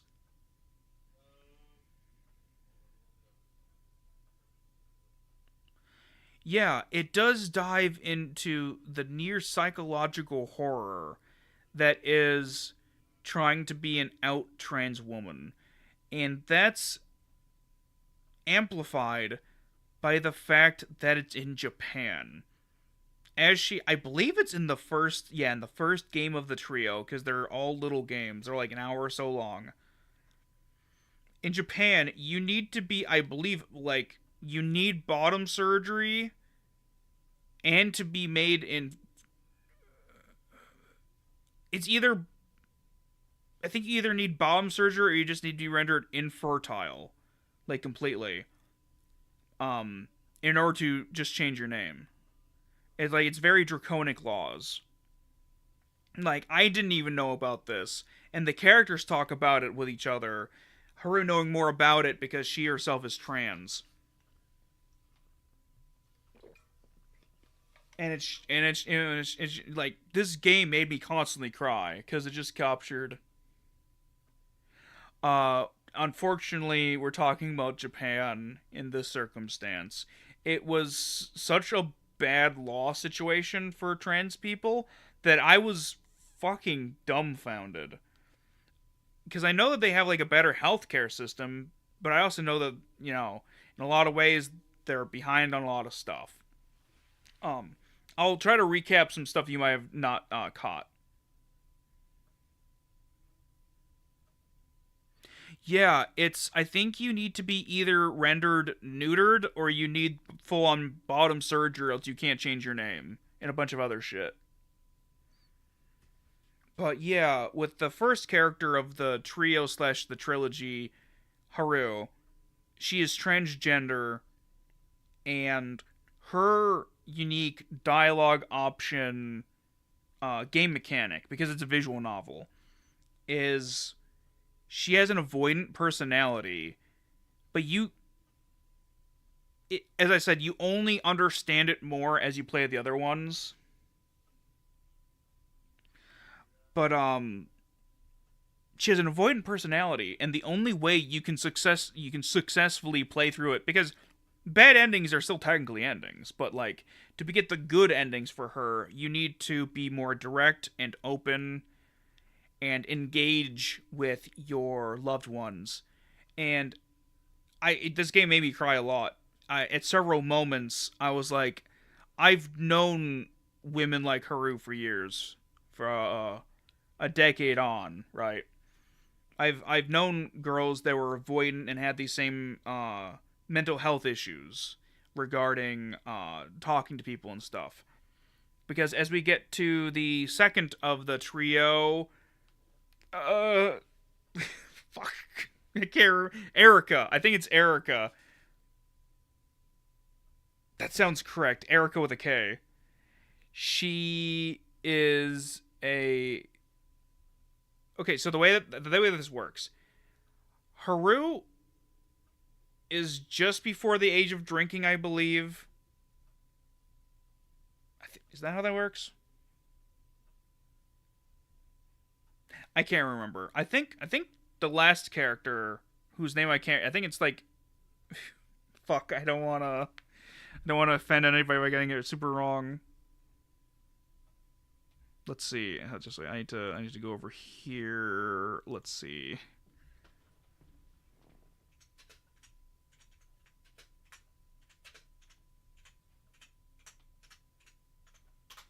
I'd be looking at on the screen that you people can see, but I kind of just want to keep the screen full screened. See what the fuck are their names? Oh no. Oh, Monimi. Okay. Haru, Erika, and Monimi. All right, back to this. I don't know where the fuck I was going with that. Anyway, Erika, in the her game in the middle of the three games, and I don't remember her game. They all have very cute names. They're very poetic. The names for these three this trilogy of small games. Erika is bisexual, as the thumbnail shows, and she's the connection to the three girls: Erika, Haru, and Monimi.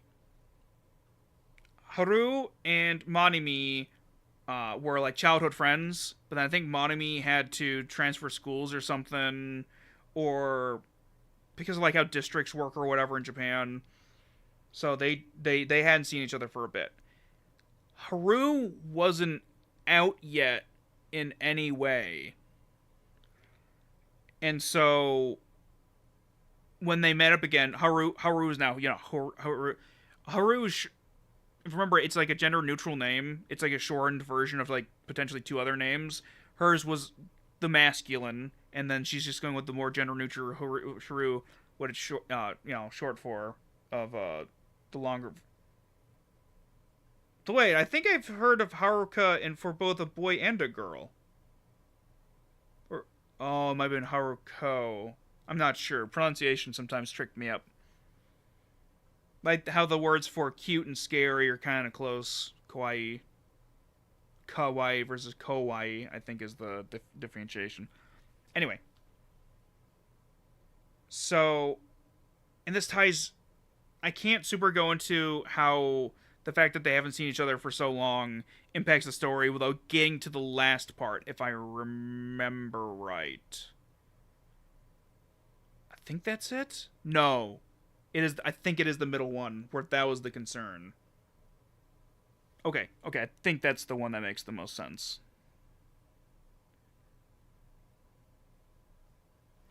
Just wait. Removing a hang now, I just noticed. It was gonna bug me the entire... I was like flicking at it with a fucking thumb.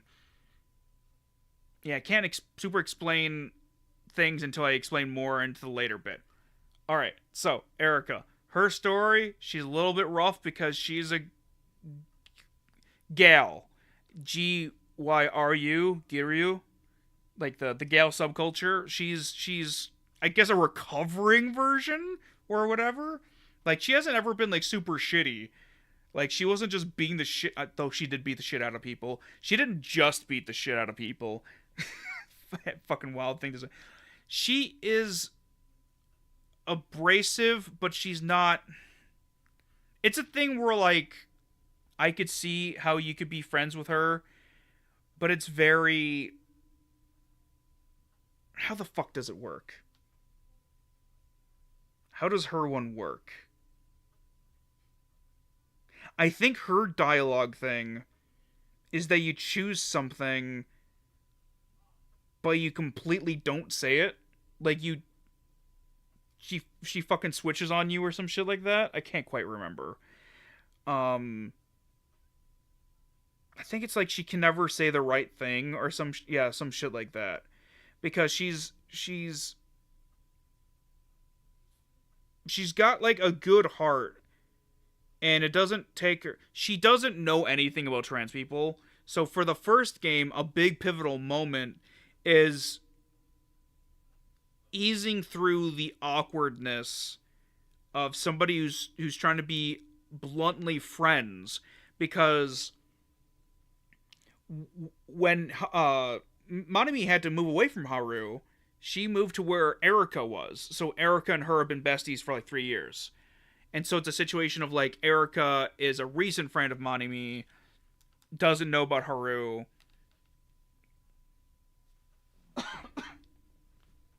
But Haru is the best friend from like, earlier grades. The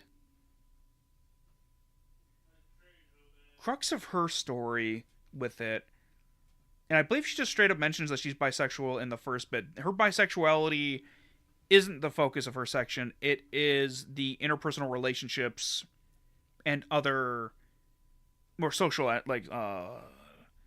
issues regarding those. Because she is trying to do a birthday thing for Haru, and Haru keeps avoiding it. Right? No, we don't have to go to the spa or whatever it was. I think maybe in a water park or it was like a masseuse, like a massage parlor. Because she was being avoidant because she knew that they wouldn't let her in. And so basically, you go through like three. If Haru is a boss battle, she's got 3 heart health bars, and through multiple days, you're working through her. And to the point where she's struggling with her friendship with Manimi, because she feels like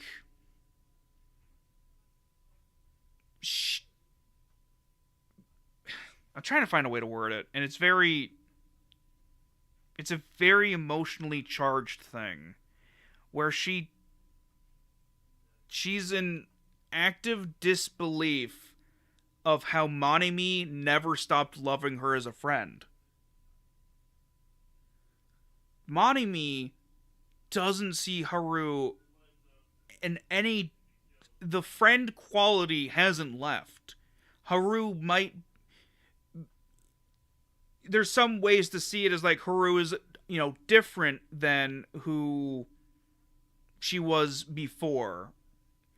But Manami loves her as almost a sibling, because I think they're all. I think Erika might have siblings. I can't remember what the situation is, though. I vaguely remember something about Manami being like good at helping a younger sibling or some shit like that. Anyway, and so it gets to the point where Haru, on top of, I think it was a case where they almost did find a place where they could do a spa day, kept pushing it off and off and off. Until eventually it was like, we'll do a spa day at home, and she still wouldn't engage with it. And another thing before I forget.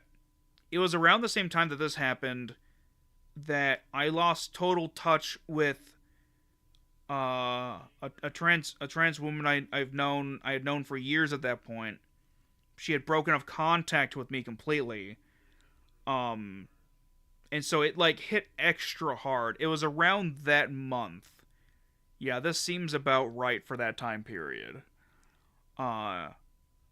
I don't want to go into super duper details, but reflected in Haru are many women that I've known. And to have I can't. There's details where it's like I don't want to say it, because like it could identify either her or I, sort of things like that. But it's just I full on cried at least twice during the game, I want to say, because there's just so many moments that you only experience when dealing with a trans person. it is on such an existential. It's just, I can't really even explain it, and like because I've done prevention work since I was a teenager myself. Prevent 148 suicides. I and in games I like playing warrior therapists, right? So all the Shepard from Mass Effect helps their crew out, things like that. And this was a lot of psychological breakthroughs simulated in a game that not a lot of other games cover. And in such a way as that I'm familiar with the experiences. Yeah, of course, Rocket.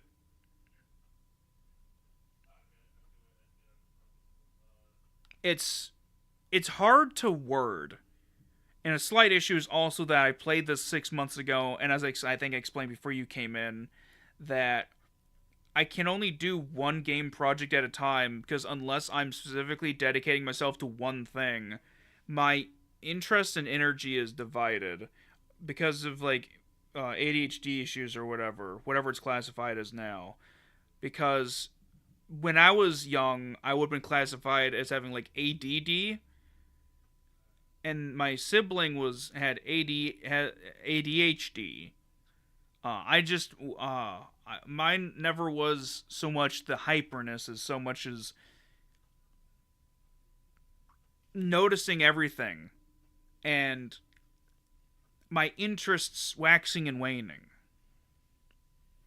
But eventually, Erica and Haru have one of the most beautiful moments in any of games I've ever played ever. And it's up there in terms of queer representation. That scene, these entire games, but all that scene in particular, is such a poignant moment. It's up there with the episode in season 1 of The Last of Us. The I believe it's Bill and his I think husband, right? They eventually got married at the end there. I don't want to spoil too many things, but it's up there in terms of what I would see as how impactful it can, how it captures things that you wouldn't normally see. For Bill and the other guy, it was more so old queer stuff. Um, yeah. So eventually, at the end there, Erica and Haru get really intimate, and that becomes a thing that leads into part 3, which is about Monimi and her. I've experienced her dialogue quirk. It's a thing that I've I don't think I've ever seen before. And it's done in such a way it mechanically explains a physical feeling that is mental in origin. Hers starts, I can't remember the exact start. I think they came back from like a costume party or some shit like that. I remember her dressing a little witchy or something, a little cooler. And I think she says something about, "Oh no, my friends are acting weird. I'm worried they're upset at each other or me, or there's more misunderstandings about being transgender." Something like that. And so that's kind of one thorough line is exploring. And so I don't gotta fucking, tiptoe around it. Haru and Erica are together now. But they're being real fucking awkward about just saying it. I think it's like they don't want to upset Monami, sort of thing. I'm going very out of order with this. The third, I think that each game gets progressively longer, and so this is the most involved one.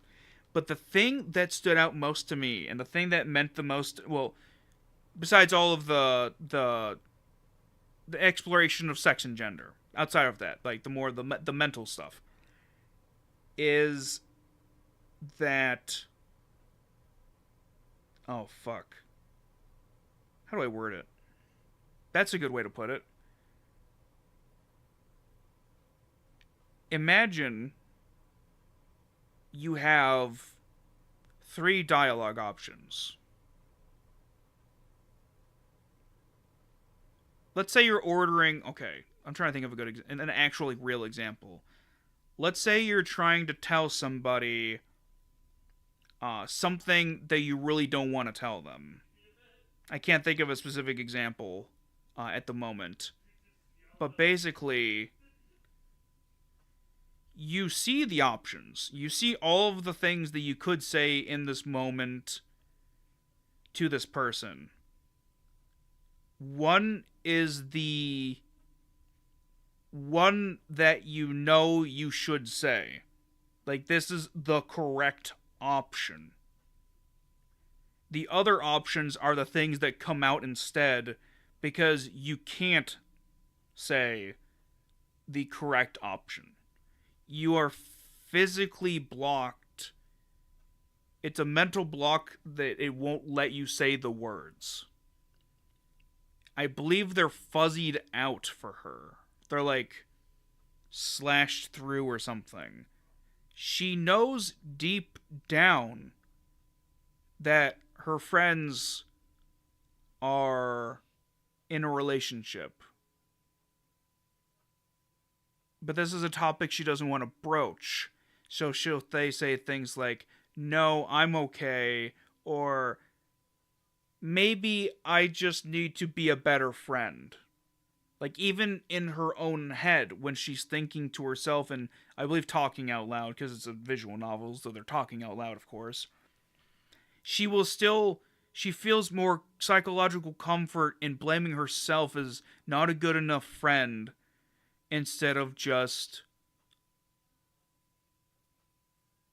any other explanation. Because, as I said, to the two girls, they're worried how she'll feel and react if they're together. Some things are eluding me at the moment, but ultimately, it's miscommunication on both ends. In that Monami, as I said, loves Haru as a friend no matter what. She loves both her friends. She loves them very much. I gotta take another drink.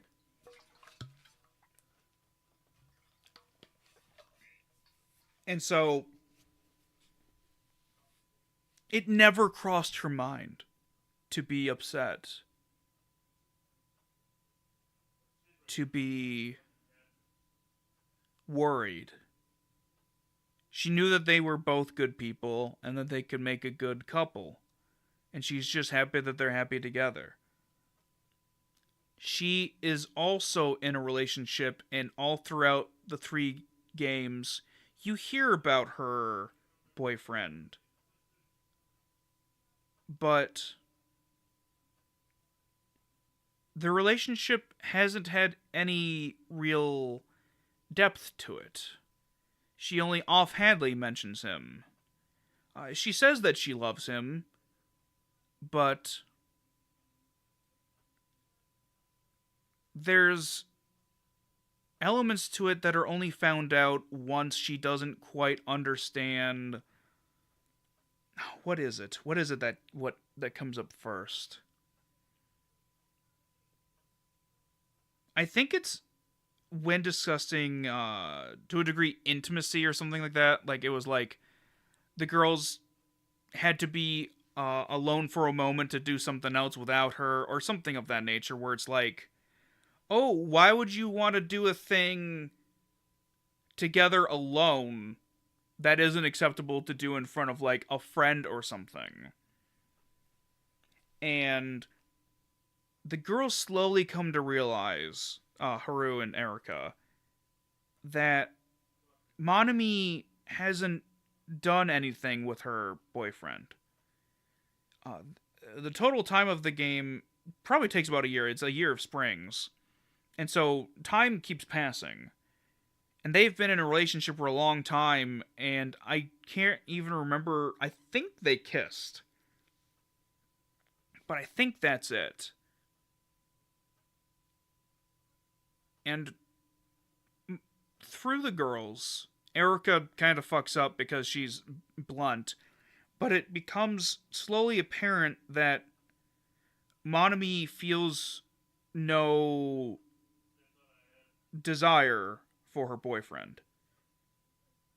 And the girls try to help her adjust to learning this. She's from like a more well-to-do family. Her family is the one that was going to be financing the trips for the most part and all those things, the spa trips. In fact, I think it was her birthday in the first game, and so I'm trying to do the math here. Yeah, I think she was just turning 21, so she got the drink there. I'm trying to remember where this was going to go. I honestly can't remember.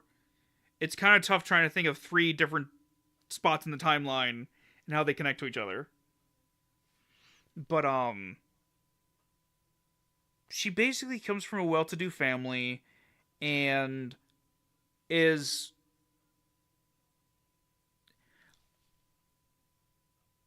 I'm trying to think of a good way to put it. It's not so much asophobia, or however like grammatically you would say it. It's like I'm trying to think of a good way to put it, because I don't. She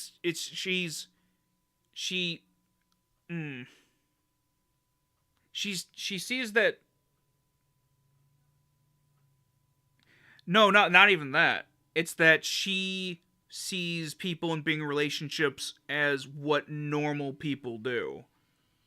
And so, because she has always needed to have some degree of like an image of being normal, being like the good girl, so she's just always been like, okay, I guess I'll just be with a guy someday, because that's what normal is. And I can see it from like obsessive compulsive. Just wait.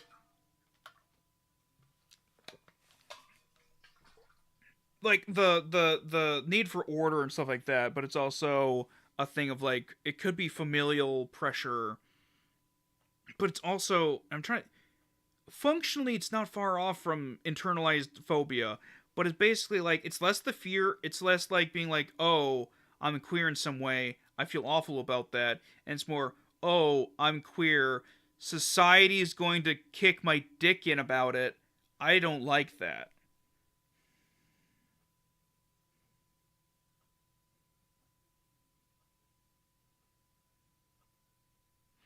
But yeah,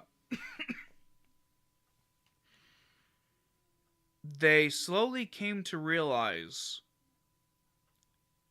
Monami is asexual, and she needs to be taught that she's okay.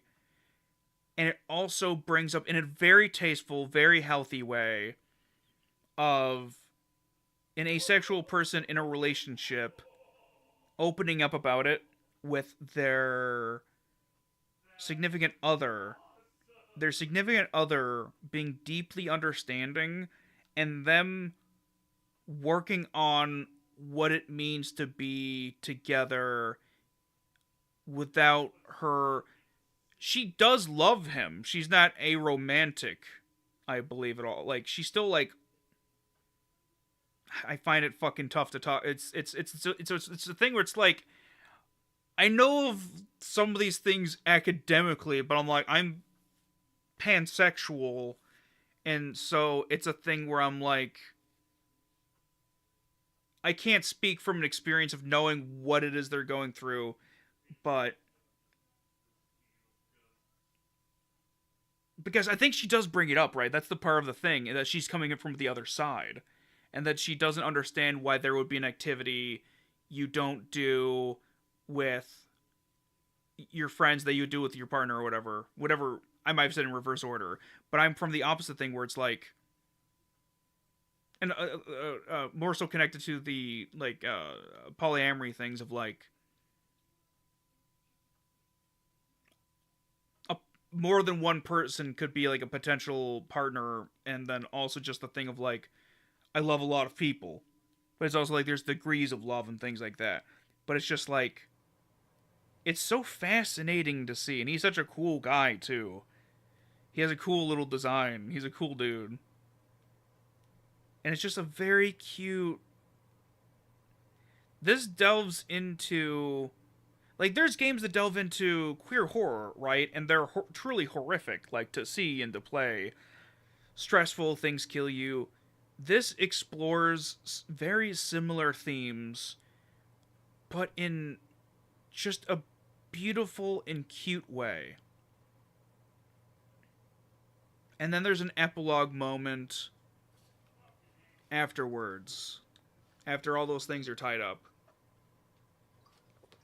The three girl. Oh, and also before I forgot to say it, Haru's hair grows throughout all of these. It's fucking awesome. Like her hair gets progressively longer and longer each game, and then an epilogue. I believe it's the longest it's ever been, or she's got like in a ponytail or some shit. Anyway, it's about Erica and Haru are moving in together, I believe. Erica's leaving her childhood home, and it's talking about beautiful. It's just such a fucking beautiful thing. I'm pretty sure I got it all up in my video. So if you want to experience it, watch that video. If you don't want to buy it, I think it's on most platforms. And it's like $5 for probably like a 3-hour game. They just recently did, in case if somebody wanted to give them yet more money. The creator, not sure if they, them, or transfem, but or what's their situation. But they released like a 5-year anniversary pack where like you can pay a little bit more and you get like like stickers you can use for emojis and stuff like that.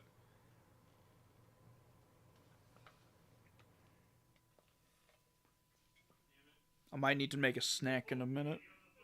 I made some flatbread earlier and used up some leftover stew from last night. I make some pork stew, and it actually took over a day to finally get it to a good stew-like consistency. Yeah, I'm not sure if I'm gonna grab anything. I was thinking about popcorn, but popcorn's kind of like a messy thing to eat while trying to talk. It's not like I can just break off a bit, chew a little bit, and swallow. It's like a handful, and if I gotta type or anything, I'm gonna get my keyboard all oily. But yeah, it is potentially a new favorite in the top 10s. Out of almost all these games, I would say, yeah, it is well worth it. It is. I almost did the categories as based upon expectations, super duper exceeded expectations. Just this is just pinnacle of gaming as an art was almost what this category was. But then I started calling things recommended or whatever, and I was like, ah, shit, the naming scheme. I gotta try to keep close to it. But it is a beautiful game, and I think the thumbnail is one of the best ones I've ever done. I used the lyrics from the Macklemore song, something about love. And it's just, I was like, I could not think of a better thing to put because of the lyrical connections I've made throughout the different videos I've done. I can't remember what the musical I did for that one is. Oh shit, I think it was the one with the lead singer from Fun the band, Fun period the band. Anyway, let's see. How desperate am I? I might have a snack. An emergency snack. I'll eat half of it. Yeah, I was worried I wouldn't be able to fill out 4 hours of just chatting, but I forgot. I like talking.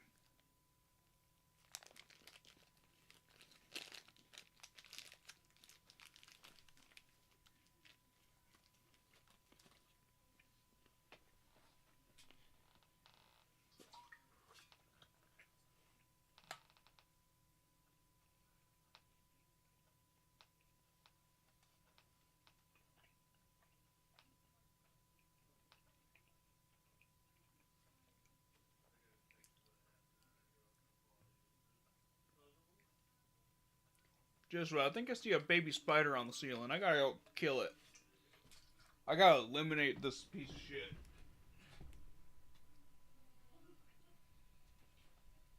Nope, that was an ant. Crisis averted. I haven't been assassinated yet. Any final questions about A Year of Springs, by the way? Oh, fuck. They would have claimed your eyes and added to their many. I too hate spiders. They're in Fallen Order and I fucking hate them. God damn it, I hate spiders.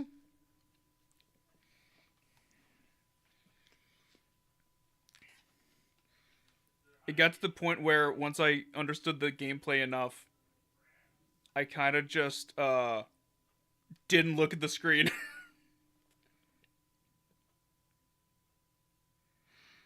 Yeah, it's a wonderful little game. I think I said in the video something like, if I had the money, I would just pay the author to make it free. Like, just a huge lump sum that would cover their fucking needs. Forever. But,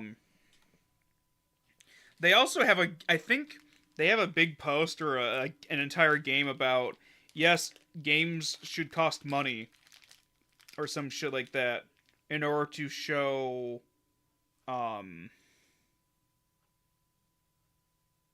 support. Where it's like, some people expect a game to be free, and it's like, could you please give me a little money so can I afford to make another game? And it's like, yeah, I get that, generally, but like, if I could part ways with a small fortune and just be like, this game, people need to, like, it's super educational. It's so fucking good.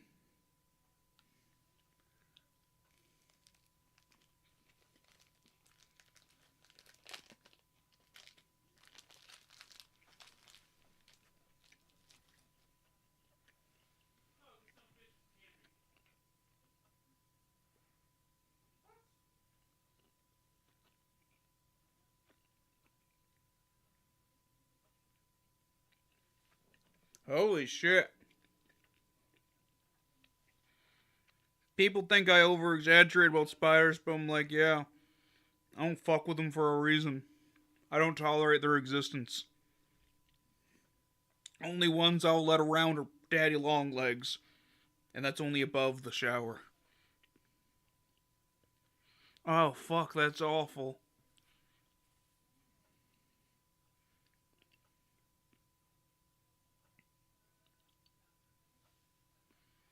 Hope me munching on that ancient bar I found on the ground is not too loud.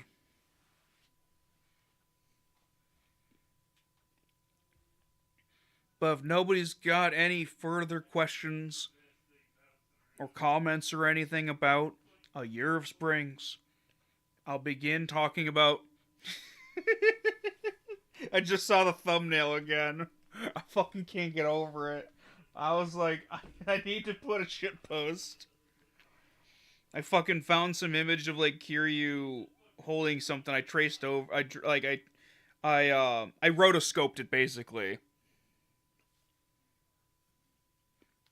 I did a rotos like they do with the old cartoons. And I was. So what's the fucking funniest way to describe the plot of Kiwami 1? This man is a homeless, jobless ex-convict who becomes an amazing father.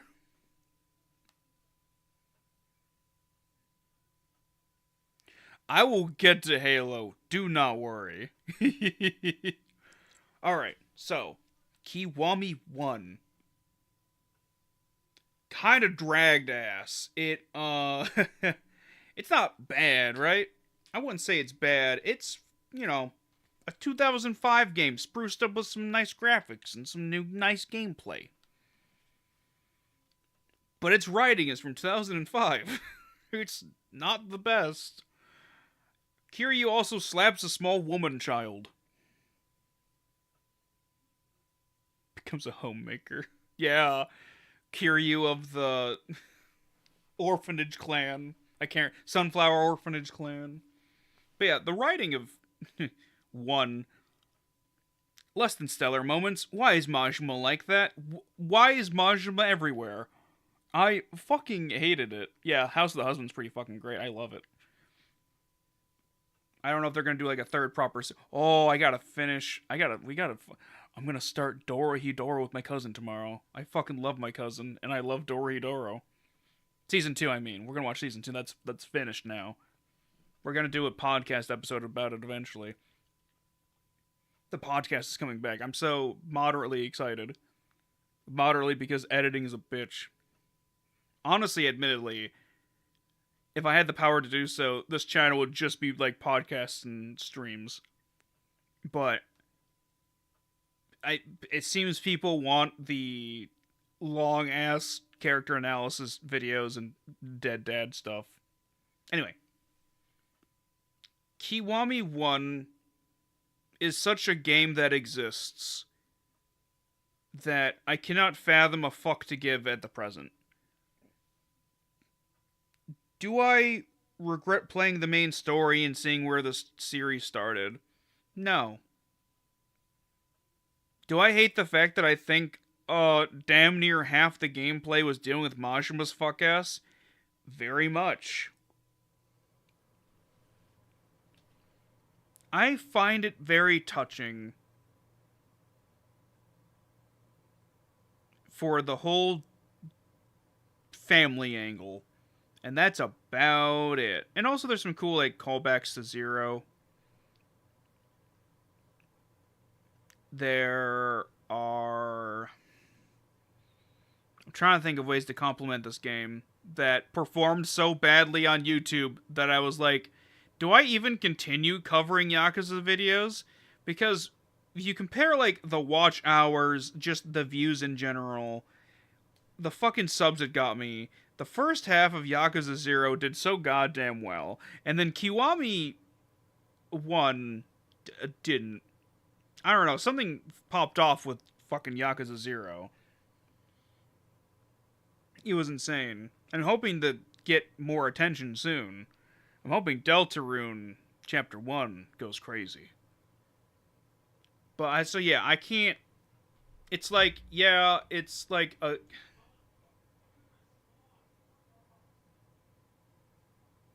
I think you need to buy the big pack, so you need to spend like $100, so I'm gonna... Yeah. You belong in there. Shit. Am I even cannot recommend any of these?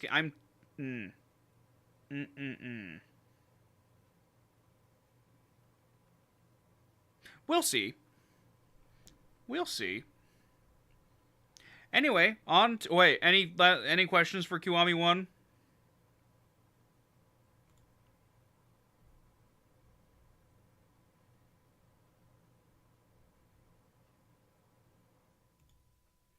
Alright. So, we're on to Halo. I'm gonna answer the... Kiryu or, Andy?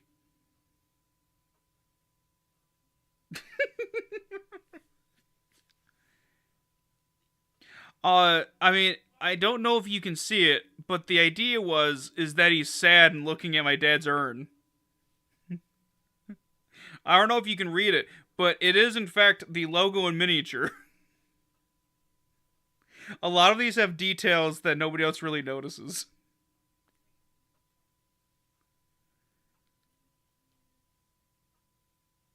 Oh shit. Alright. The reason why I used the coffin of Andy and Laylee, or however you pronounce her fucking fuck ass name, as the inspiration for this is A, I read about Halo stuff and I'm like, man, this seems fairly incestuous in terms of like themes and stuff and child abuse and all that stuff. So I was like, I should write about this. Horrible shit's happened in my family, and so it's just like, man, I gotta find some dark humor to make about this.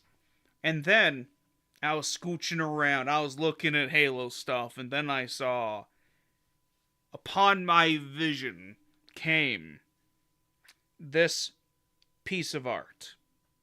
Some motherfucker on the internet drew that, unrelated to me, completely and utterly, and then somebody on Reddit posted it. I don't think there was any artist credit, so I can't credit an artist for who did the edit.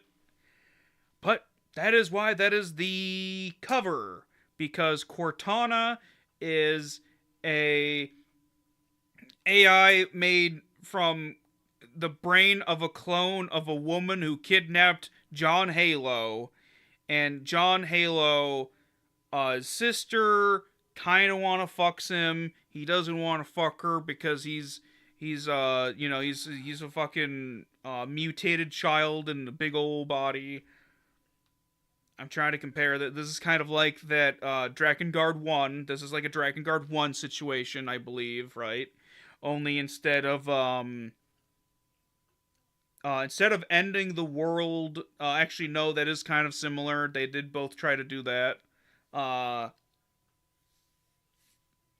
anyway, it's funny. I don't know how else to describe it. Alright, so, Halo. What do I even say about Halo that hasn't been said about Halo besides, I guess, the fact that I bring up the whole, the awkwardness, the weirdness of it all. It is a functional game for the most part. It kind of handles like ass a little bit, and also Halo's Master Chief kind of runs a little slow. I get the whole they try to say he's fast on foot compared to like a fucking regular guy, but here's the thing. Apparently in the books, they're fucking moving goddamn fast. They're fucking fast as shit. I would like at least uh fast enough that I don't feel physically crippled every time I'm not in a vehicle. And also, every time in a vehicle, I feel also physically crippled, but in other fashions. The Warthog feels like ass. People tell me it doesn't. And I'm like, you can't gaslight me. I've played Borderlands. I know what controls with sticks is like. It's not great, but it can be better. What else can I say about Halo? I played with a mod that fixes up some level design issues, expands it a little, makes it pretty gosh darn playable. Had some more secrets that are pretty fun. And there is it's not so much a secret, though it's missable. And it's that moment with the grunt that is dying on the other side of a door that really got to me. And I was like, I don't know how well I can grade this for Halo 1 because it isn't vanilla. I think it's entirely fabricated by the mod team. But it was the most impactful moment from that game for me. It was a beautiful, touching. I'm trying to think of a word that isn't human specific, but he humanized it, personified it. It gives dignity to the suffering of the enemy.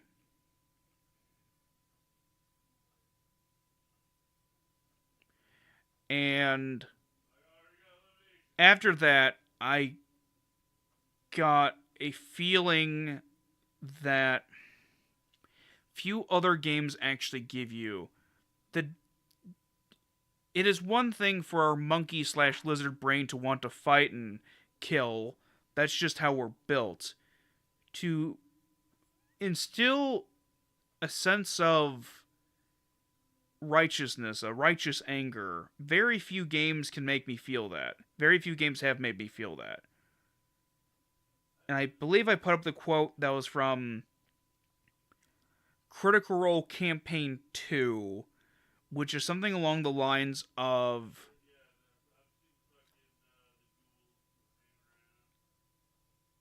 someday someone will pray for a better life. They will pray for freedom from terror. They will pray for salvation. And then you will arrive. Because that's what it means to be a champion. To answer the cries of a dying person who beforehand was just fodder for my violent urges and the necessary elimination of an enemy. I felt a purpose in killing after that. And it's a beautiful moment that is beautiful in a way that few games can capture and isn't necessarily normally seen as like a beautiful moment. Like, there's a lot of beautiful moments in A Year of Springs. But there's something pure, there's something meaningful in repurposing the brutality that you can visit upon others in a way that is morally justifiable, that is the right thing to you feel compelled to do so. And in that, in my head, besides the music that they already like sort of industrial music that already plays for Halo, was when I got my something in between a Zen meditation and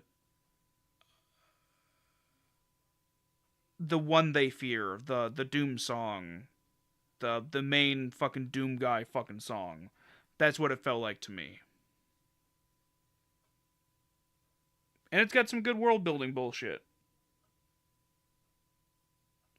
Yeah, the gameplay isn't the best. Admittedly, I fucking now mind you, I do like the pistol because I like pistols that are strong and can let you snipe.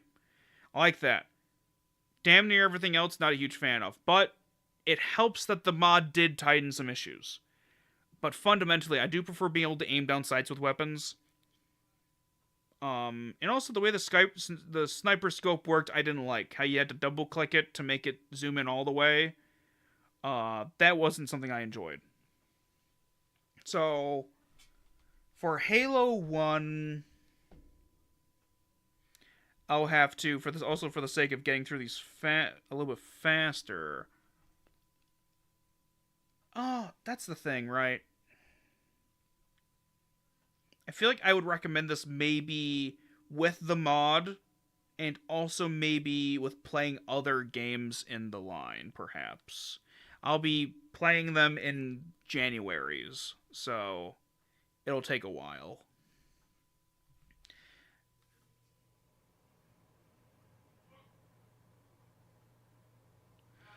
Yeah,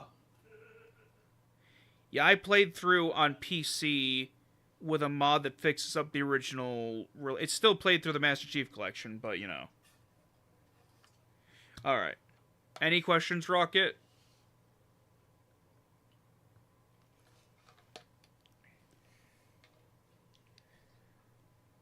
I'm gonna check something really quick. Okay. Yeah. I also didn't grow up in the original Halos, and it's also just fucking funny to me knowing more about Halo games than most Halo fans do. And also the fact that every single Halo, because I was watching like documentary behind the scenes stuff, like at least 1 through 3 and a bunch of fucking games, it was like they didn't have a game until 2/3 of the way through when they were like, oh shit, maybe we should actually make a fucking game instead of like fucking around for multiple years.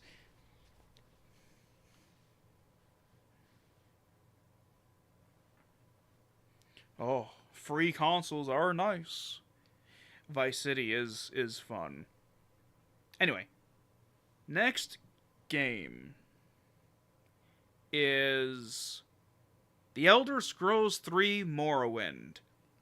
The Elder Scrolls games and I have a lot of overlapping things. We were born in the same year and in the same month.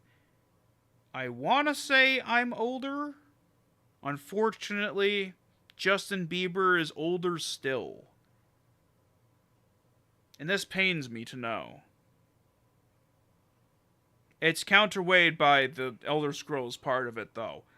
The Elder Scrolls games, listen, everybody knows it. Everybody knows fucking Skyrim. Skyrim's on goddamn everything. Excuse me. I don't know if that was audible. My throat just made a sound. Morrowind is before the lore got sanitized by Todd Coward. In the lore, there's cocaine whales in Skyrim. In the lore, Nords chomp on their shields to get at the wasabi they smear on it, so they can hype themselves up. In the lore, Cyrodiil is a fucking jungle. And there's Roman legions riding on dragons and shit. There's a city of 1,000 cults. And it's sinking into the sea. Morrowind is hard to play. It is not a hard game once you know it. But it is a fucking conundrum. I don't like when dice rolls get up in my shit if I'm also supposed to be good at playing the game. Oh no, not Branson, Missouri.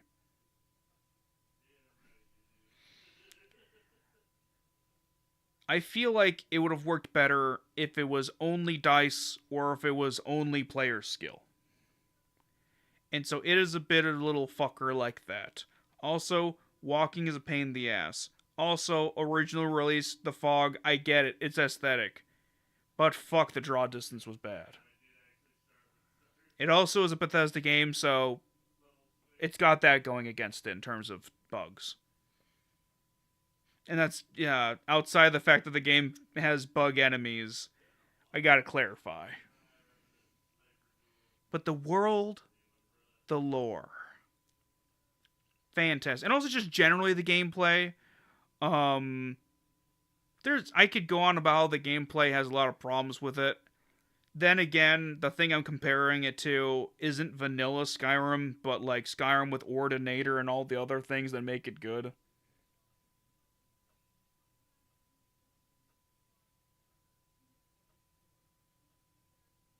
Well, the Elder Scrolls was always Bethesda.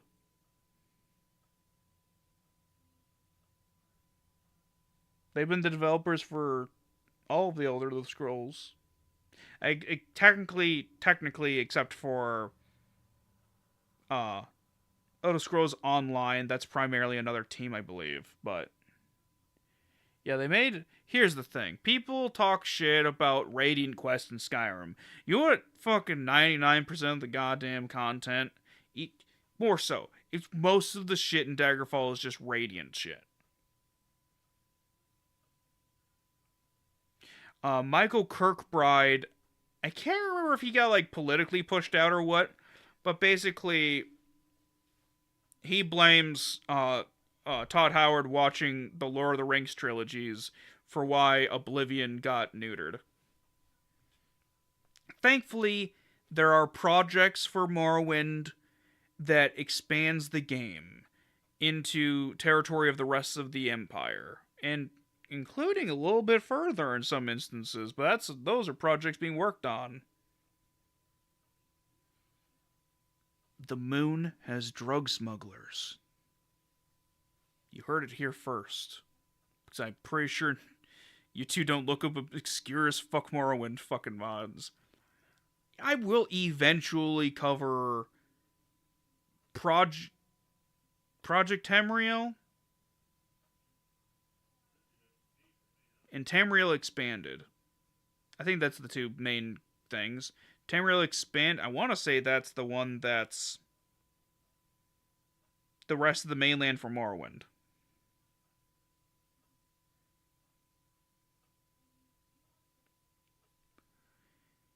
And let's see, what was that? Where were they getting? The other one is for like other provinces. Skyrim Home of the Nords is getting another release soon, I believe.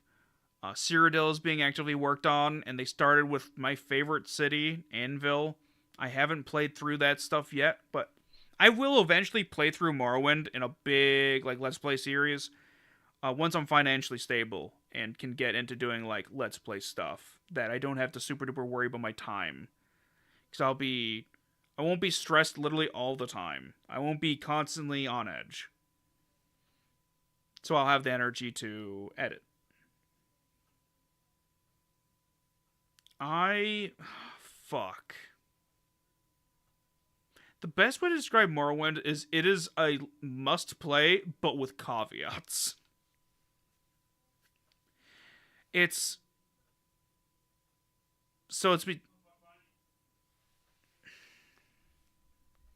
if you can handle the rough gameplay, the world building is fantastic. Or just watch somebody play it. I mean, that's the thing, right? I don't necessarily mean that you should play it I guess I did say must play.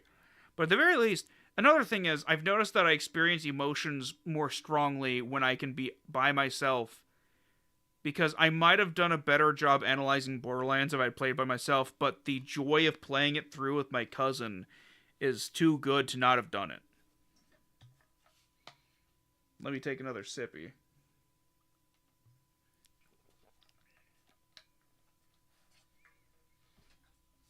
Alright. It's gonna be in would strongly recommend, but we're finally getting to the point where I'm like, okay. Ease of access is an issue, but I would rather play this I'd play Morrowind before I would play Octopath Traveler again. I actually never want to play I don't see a reason to play Octopath Traveler 1 ever again. I could play Morrowind again alone, but I like the idea of showing off the world to her, so I think that would be good fun. Exploring the new... Wait. Actually, there's two projects I have plans for. I might do playing through the expanded landmass mods on my own, or like as a stream, but at the same time, there might be some stuff on screen I want to censor or whatever, so maybe just on my own. Excuse me. Or I could just stream it to her we don't record it. She watches me play, and she takes notes for me, and we do podcast episodes sort of thing. That could be a good way to do it. But one project I want to do eventually is there's a mod for Morrowind that allows you to play the base game in multiplayer mode. And it is janky to some degrees, but it will be really good fun with my darling cousin. I love the fuck out of her. She's fucking amazing. I helped raise her. We also were almost half siblings. But that's a complicated story. Let's see. Any last questions or anything about Morrowind or the Elder Scrolls in general? I will take another drink.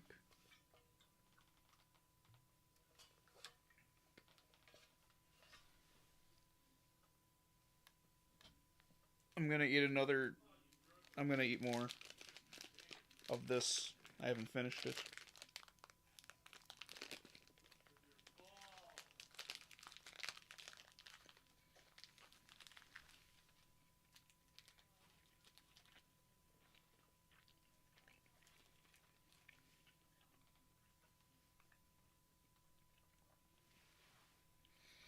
Fans are working on a remake that is about what I would want from just like an unofficial remake. So that's already being covered.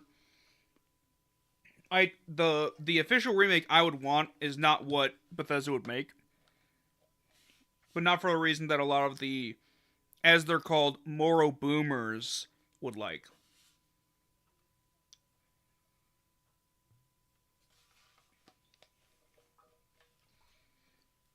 I gotta stand up. Sitting too long.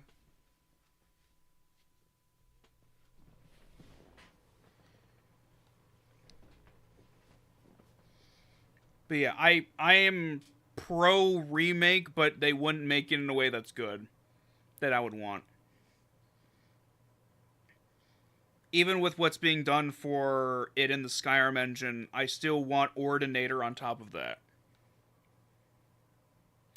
More Boomer is a pun. It's a portmanteau. Basically, they're just treated as old shit ass people that are curmudgeons about Morrowind.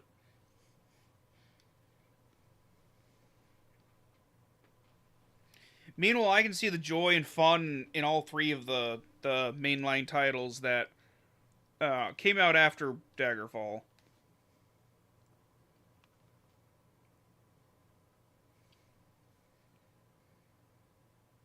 There's a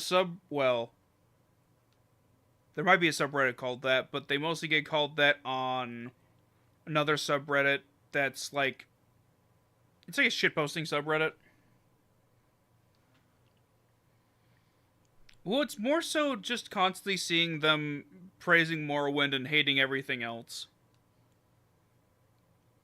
Morrowind is considered the last good RPG for the Elder Scrolls, but like, you know.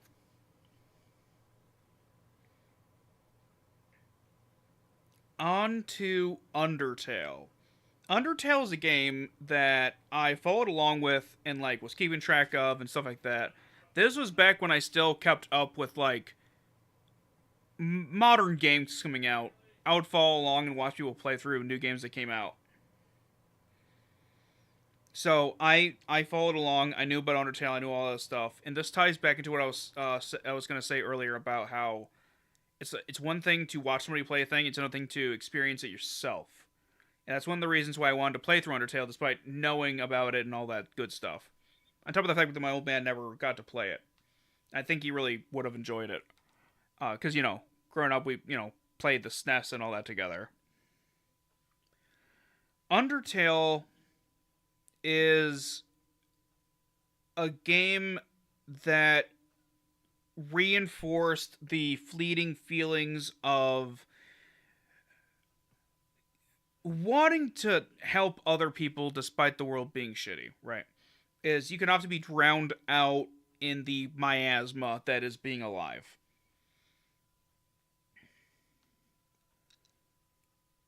We are the culmination of multiple lives all convening together. And the entire world and everything that occurs on it. And there's so much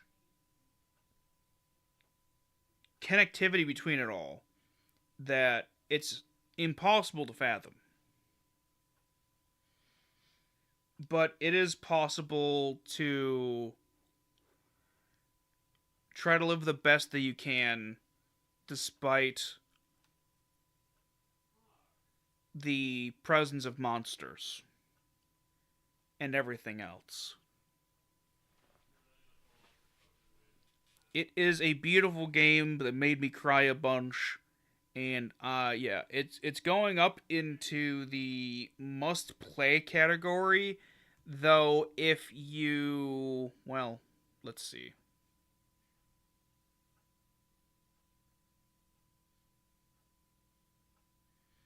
Mm, here's the thing. I feel okay, so if Coffee Talk 1 and 2 were together as one game, I would put them ahead of Undertale. But for yeah, this goes here by virtue of these two not being a couple. Yeah. I do feel better having played Undertale, like experiencing the things myself. I think that's the best way to put it.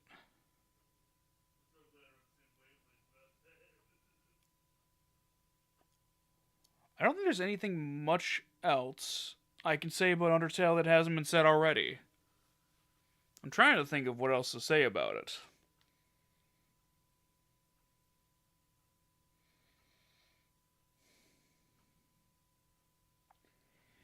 Its coverage of. I'm trying to find how I worded it in the video. Are you? Because you're British. Wait, is Terry Pratchett? I feel like Terry Pratchett has to be British, right? Well, I mean, was he's dead now? Because wasn't he was Sir Terry Pratchett, wasn't he?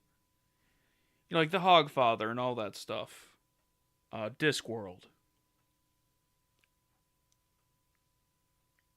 Anyway, if you're not super, anyway, he wrote like satirical sort of like fantasy stuff. It's hard to describe. I personally haven't read his stuff. I intend to one day.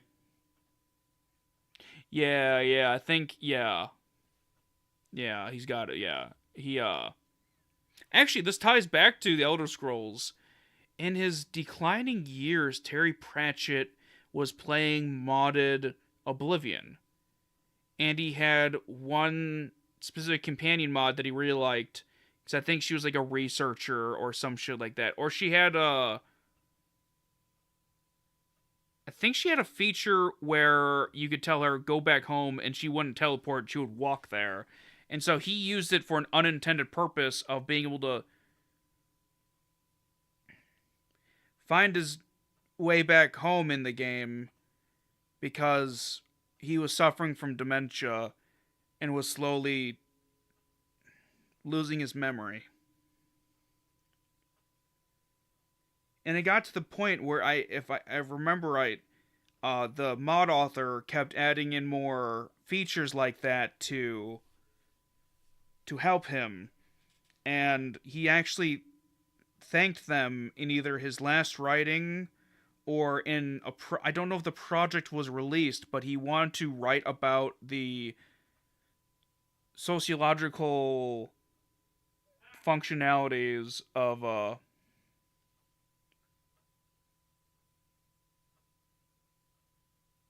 can't remember what the fuck I just said. Anyway, basically, he studied goblin tribes in Oblivion because they actually have very in-depth AI and like social programming. It's fucking wild. And he just like hung out with goblins and shit, just staring at them, learning about them. And he was gonna write a book about this. And it's just so beautiful. Another thing of games as art and all that good stuff. Gotta check something real quick.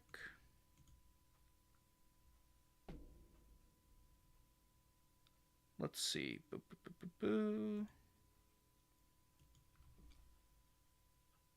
was I even going with this? Oh, Sir Terry Pratchett. Okay, Hogfather. Something he wrote was, I can't remember the setup for it, but the Hogfather is the he was the Reaper. He's generally he's death, but he dressed up as the Hogfather at some point, and something that he was doing was he was trying to explain why you need to believe in Santa to a woman. And there's lines regarding take the entire universe, smash it down, sieve it through the finest sieves, and find me an atom of justice. And he talks about how we must we must believe in the lies, the small lies first, of hogfathers, of tooth fairies, so that we can believe in the bigger lies, like truth and justice and mercy. And those are what came to me in Undertale. I said something along the lines of, I'm glad that Toby Fox took his time and energy to put into the world this lie about what life could be. And it was the most beautiful part of it for me, is feeling that. So anyway, we gotta talk about how Claptrap has an erection in that picture. I was like, I need the clicks. I need motherfuckers clicking on this shit. What do I do? Boob joke. And also talk about how my cousin played the game with me. This was straight up like her first time playing through a first-person shooter game. She doesn't really play that many games at all nowadays. And we will continue to play games on the channel together. But we need to find a new, better way to do it because people weren't really watching our videos. But it could also just be a small channel, you know. Borderlands 1 was in my top 10 favorite games.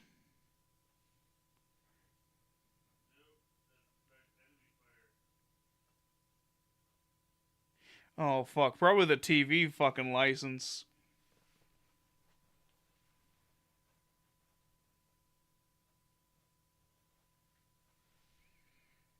Yep, that sounds about right. Stupid laws. Anyway. I love the idea of playing through games with my cousin because she's a girl and that's more cool shit for the channel. But also, it was in my top 10 games. Unfortunately, it's no longer in my top 10 favorite games.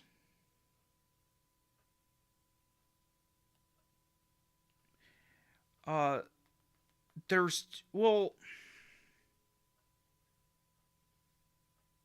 I want more out of a game nowadays is a thing, but there's a vibe, there's a tone, there's an experience with playing Borderlands 1 while listening to Cage the Elephant on the 360.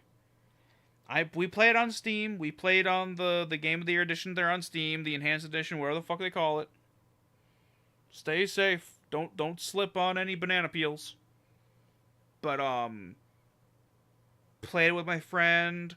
It ran fine back in the it fine enough. This playthrough was full of bugs. It felt like shit. Scythids were awful. The DLCs got worse and worse over time. I fucking hated it. Dealing with it made me not want to play it. Even the game design was bad. One of the DLCs, the fucking highways, hate that shit. That was painful, dick grinding bullshit. It was better for us to quit out of the game and go back in than it was to try to drive back, take 10-15 minutes. That was a bunch of honky bullshit. Main story's fine, doesn't get too memey at you, like, not constant, like, talking and shit, which I hate from fucking... Like, 2 has some good writing, right? But it mostly has good acting. Handsome Jack is well done. But outside of Handsome Jack, not a whole lot of it is the best written. And a lot of the times, the dialogue was very 2012. And since 3 took a fucking nosedive in terms of story, that's not great. Borderlands 1, nice mellow tone, decent violence. Gunplay's a little shitty. But I think I would. Oh, no, actually, that's. Oh. That's the problem, right? Is.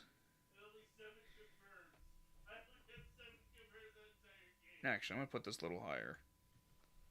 Because Halo with that mod is better than Kiwami in total as an experience. But this, I would put with caveats. Whoop. No. No. There we go. It's fighting me. Probably the original version of Borderlands 1, where it doesn't run like ass. And also, if you ignored that one, the DLC. It's a nice zen game to get into, to just play and have fun. But now we gotta get into a game that I wish that I didn't. Okay, it is either at the tail end or it's here. But it should be up here or like here.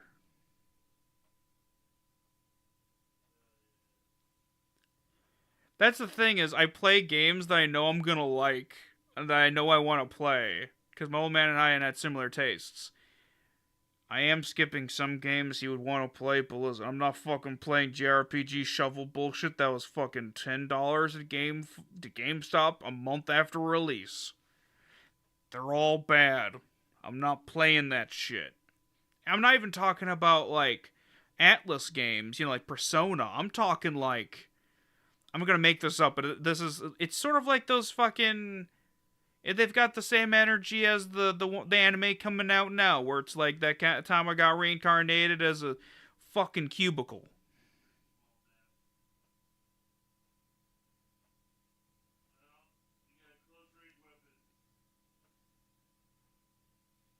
Oh, I fucking hate those shovelware. Like that motherfucker would go in and spill goddamn $50 on those, and he never played them. He never fucking finished them. He played maybe 20% of them. The other 80 didn't play. Now, mind you, he probably only about 10 of them, which means he played like 2 of them. The rest are just, I don't know where the fuck they are now, because, I didn't inherit anything. Unfortunately, Jedi. Actually, do you have any questions about Borderlands, I guess? I forgot to ask.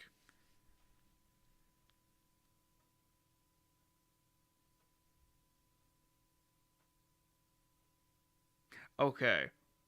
So here's the thing. I'm just going to leave that here for now. Jedi Fallen Order. Really cool story stuff. Unfortunately, cursed my laptop to not work. I, in fact, was going to have this entire category just cursed my laptop. All of these were going to be very specific things where it's like fundamentally made me feel a thing most games don't make me feel, and that was going to be that shit. Yeah, that's the fucking thing is you see what I don't know how well it looks through the footage, but it's like I was like, okay, I need to slap something together. What was a meaningful thing? It was the part where they were like, make a choice to move on because it's about moving on from trauma. And the thing is that you need to consent to moving on. It's not that you make a choice and then you've moved on, which a lot of people like. That's the main crux of thing people bitch about. Because they don't understand how psychology works and mental health. But you need to want to heal. You can't unconsensually heal mental health problems. That doesn't work. They need to accept it because denial can be part of mental health issues. What can I say about Jedi Fallen Order. I can say that most men would have loved it. I multiple times I felt fucking glee. It was like the Spider-Man that makes you feel like Spider-Man. This makes you feel like a Jedi a lot of the time. Except when it doesn't. Sometimes the controls are a little wonky. But there's such explorations of childhood trauma, and since that runs in the family, I had to. It's just such good stuff that a lot of games don't really cover. In this scene in particular, it stood out to me. He was effectively mentally regressing during the scene, and his cries became more childlike because he's having flashbacks and shit.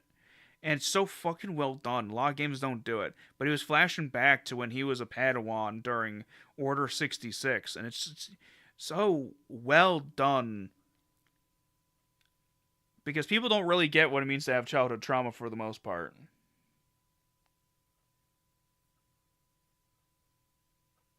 Oh no.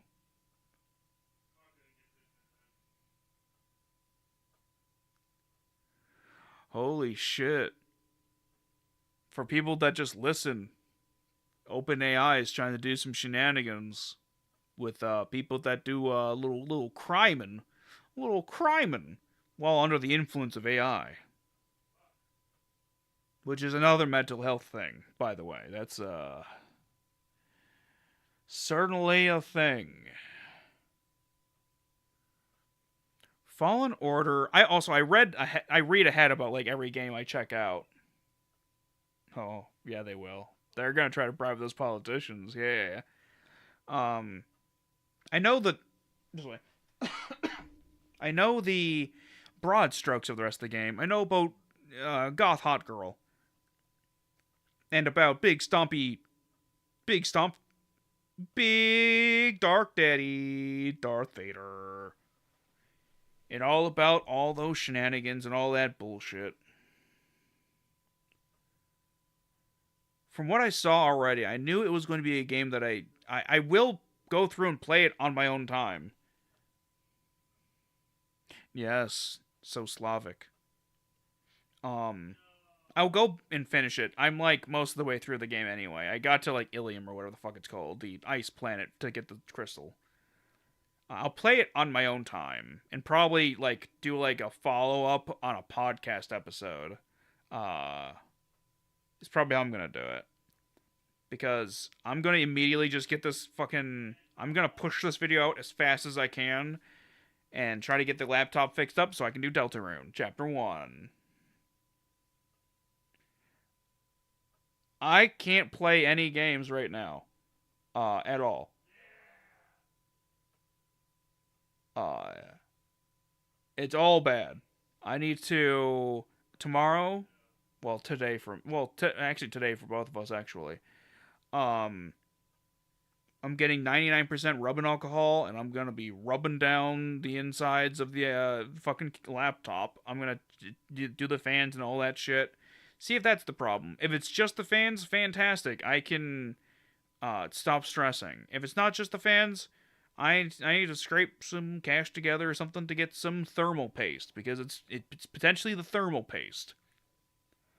I can edit things and I can stream talking over things and I can do podcasts, but until I can get the laptop fixed up, I can't play any games. Like I don't think it'll be able to run Deltarune. It can't handle Minecraft.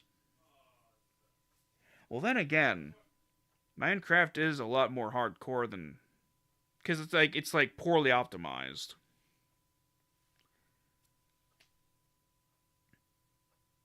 But yeah, Fallen Order fucked up my computer, I'm pretty sure. Because I wasn't running into those problems with any other game, and it was running fine until I got the fucking Dathomir, which I think overheated my goddamn laptop.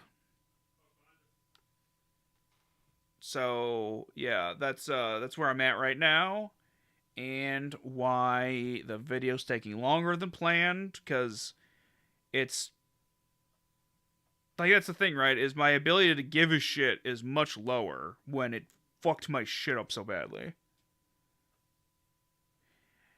It's not super duper hard from what I've seen in the video. The only thing is if it's a thermal paste issue, it's dangerous to fuck around with it in terms of the motherboard because liquid metal is what is my current thing. It came with that. And I gotta replace it with thermal paste, which is a tricky dick.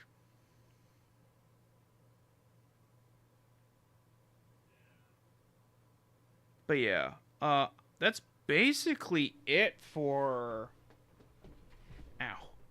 Jedi Fallen Order. Any questions you got? The video isn't out yet, so it's also technically the script is still not done. I have to do the script, and then I'm gonna do the voiceover as fast as I can, and then just plop some footage together.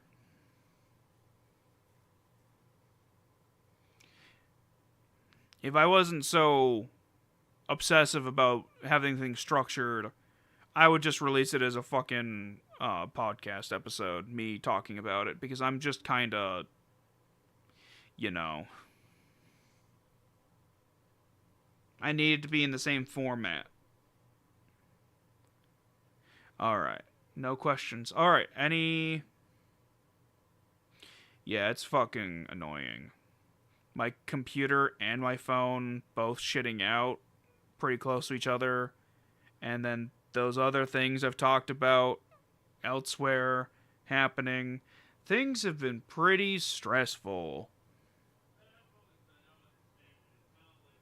I'm going to make popcorn in a bit. But, we've got about half an hour more of the stream.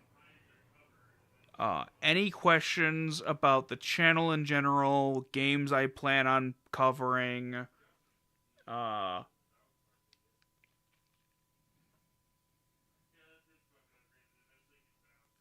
this corn shall become popped.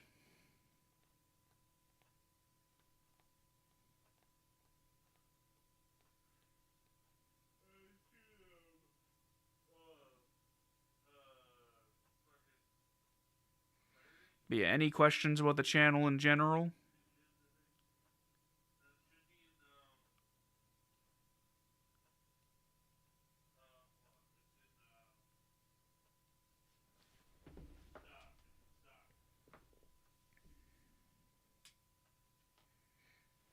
Let's see.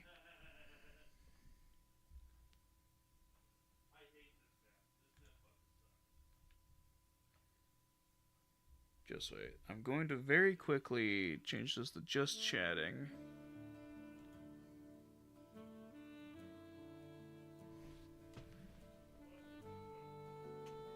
Okay.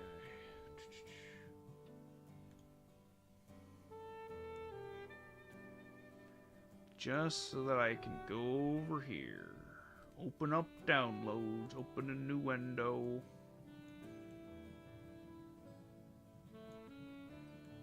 There we go.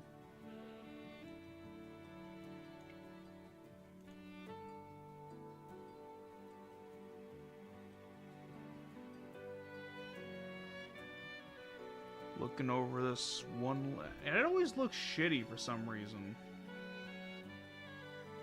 Like, see what I mean? Why is the image so low quality? What the fuck? I don't know what the fuck I just saw, but it looks horrifying. Is there a better fucking way to look at this?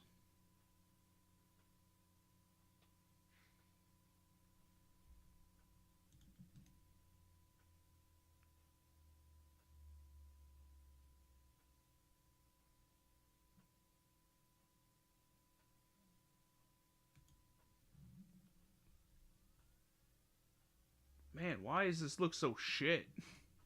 It's so low res. Anyway.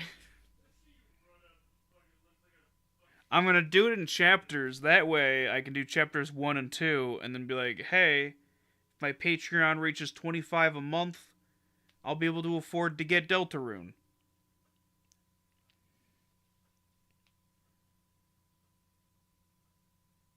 When you said, yeah, I do a little bit ago, what was that in response to? I was fighting different things.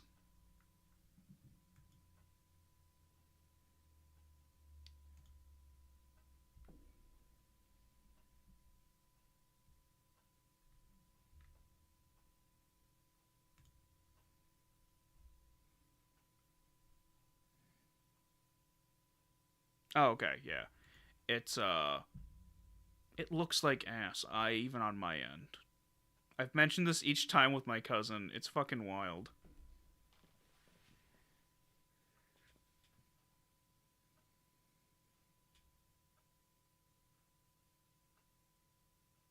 But yeah, any last thoughts? Any last questions? I can't really think of much else what I was gonna be, yeah.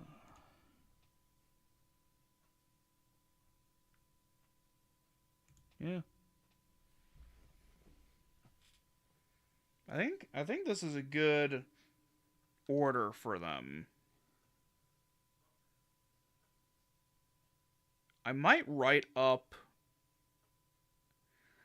I do want to write a book soon. But yeah, any questions you want to ask? I might be able to get back to regular channel functionality by next Sunday.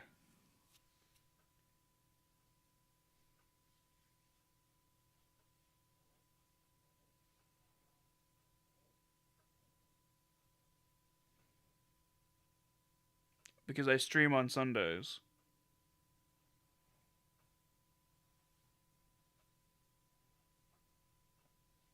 Because I'll be able to clean it tomorrow, and if tomorrow it's not, clean enough to run a game, it'll have to be the thermal paste, and I gotta scrounge together like 10, 15 bucks.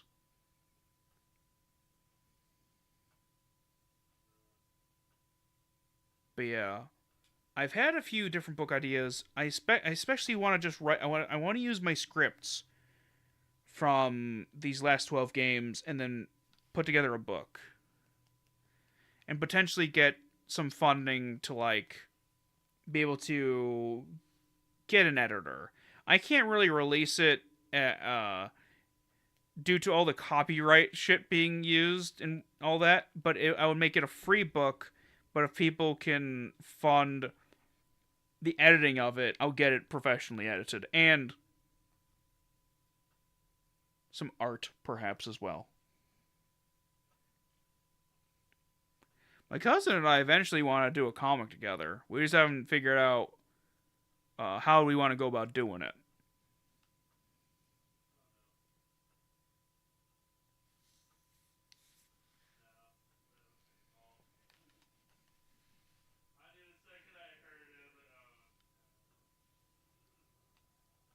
But yeah, any other questions you got?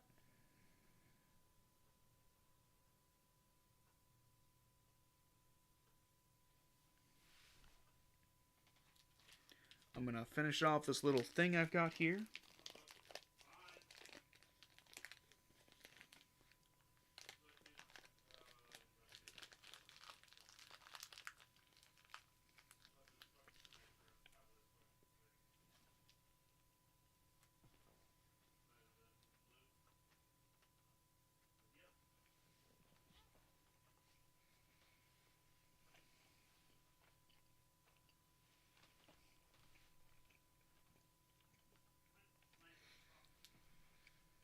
Is it oven baked or no?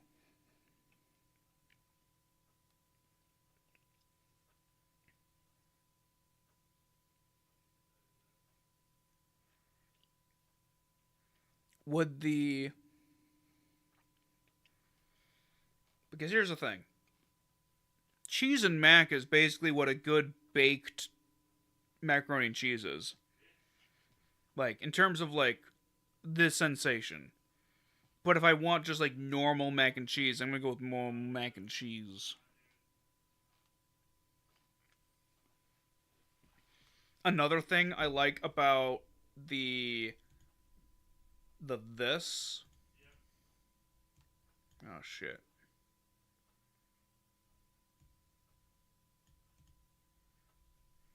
Just wait. Let me get into it more.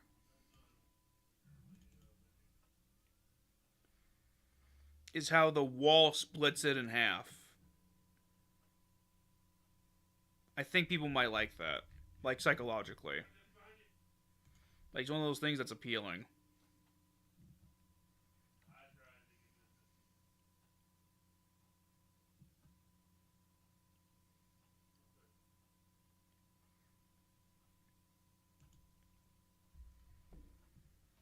But yeah, next up is Deltarune with my cousin, and then I'll be playing Sonic Adventure 1 DX with mods to make it whatever console was the best one for it. I can't remember what it was.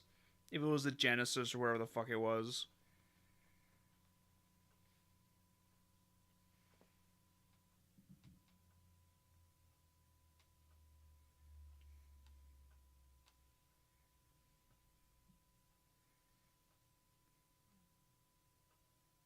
Oh no. But yeah, I think it turned out well enough. The alternate versions were just what color should move on be? Should it be green, blue, or red? Red seems too aggressive, so it was between blue and green stood out more.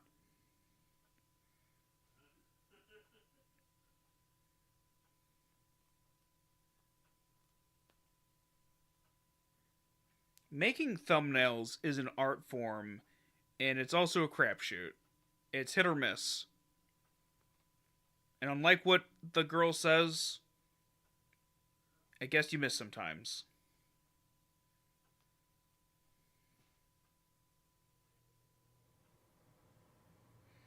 He is. I also like having Cal's lightsaber be green.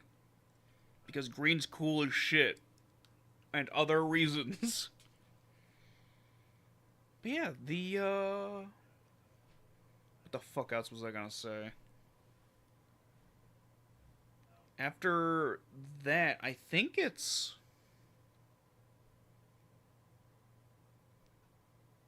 probably gonna be Kiwami too. Unless Deltarune Chapter 2 beats it in a poll. I'm fingers crossed that Deltarune Chapter 1 gets some attention. Because, Undertale did decently on the channel. It's probably in my top 5 videos. It's actually probably my top 3, I think. So, Deltarune might do very well. And I'll cover Undertale Yellow eventually, because that's free. And I've heard good things about it.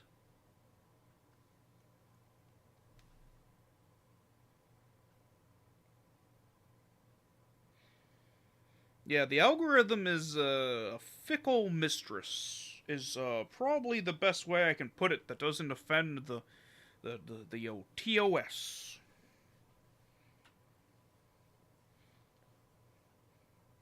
I definitely never tell anybody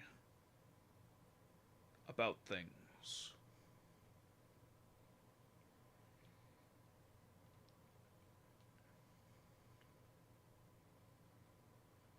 I like how it almost looks like Majima and Kiryu were two halves of the same guy. Like, not quite like Batman and, Man-Bat, Bruce Wayne. Oh. My throat wasn't so scratchy tonight. I do my normal joke about Batman.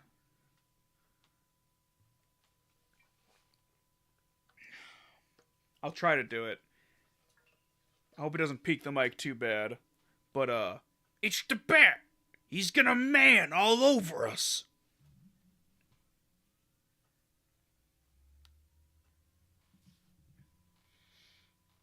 Of course, I've got One of the benefits of having spent thousands of dollars on Steam sales over the years is that I have so many games to play.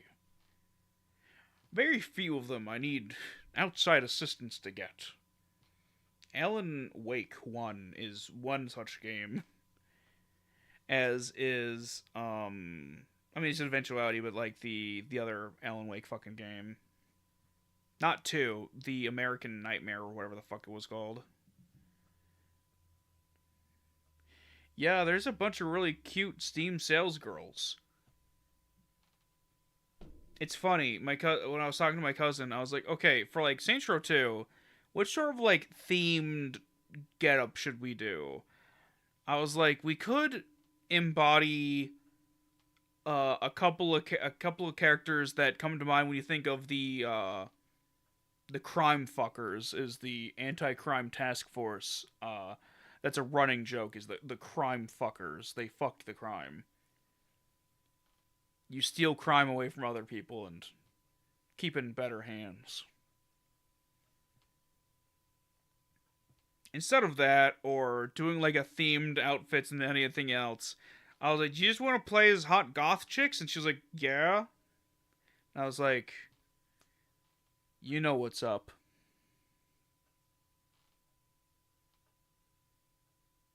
What else? What else? She's also excited for Shart from Baldur's Gate 3. I'm going after Karlach, or else she would have gone for Karlach as well. When we do Stardew Valley, she is going for Abigail, the rock munching goth. I'm going for Penny, the bookish redhead who is a tutor and stuck living in a trailer.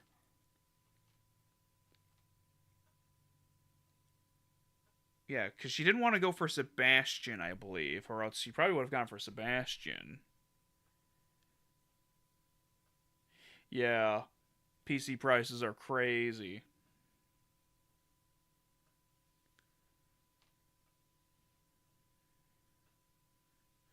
Let's see. What the fuck else was I gonna say?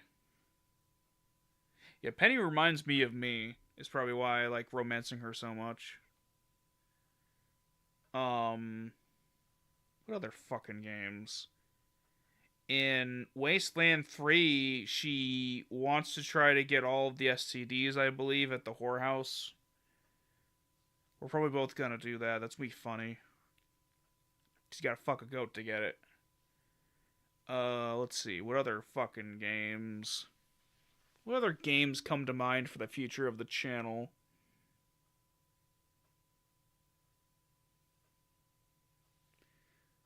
What is...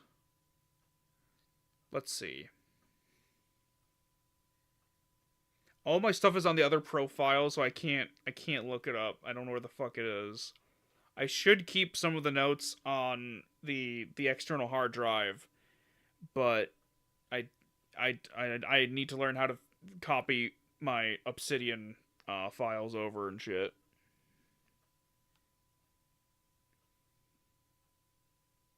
Let's see. What else was I thinking about?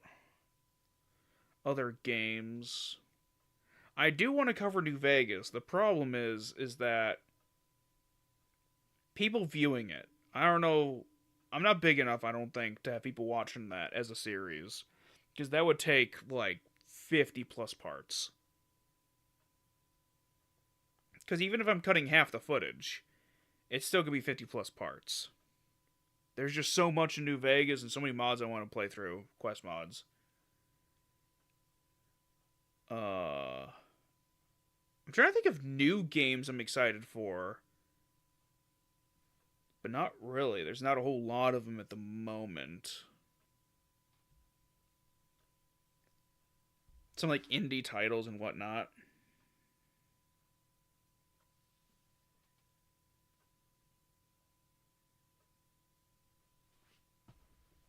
Windows can be a tricksy bitch at times. Josiah, I'm going to switch to just chatting so I can open up my Steam. And what I'm gonna do is we're gonna end out the stream with the just chatting stream once I'm done doing what I'm doing. What the fuck am I doing? There we go. The issue has been lifted. Oh, that's a little funky. That's fine. Stream settings, analytics. So what I'm gonna do is I'm gonna look something up. Oh, wait. I didn't even need to do that. Totally unnecessary. I'm opening up Steam is what I'm doing. Oh, it's got to update. But I'm going to look it through some of the games, and we're going to see what all games are going to happen within the soon range.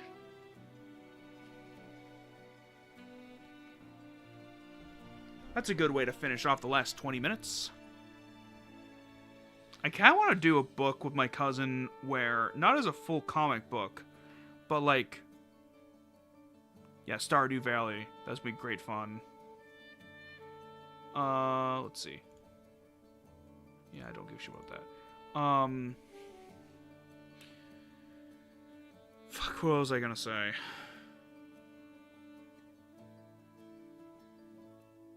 Oh, I want to do a book with her where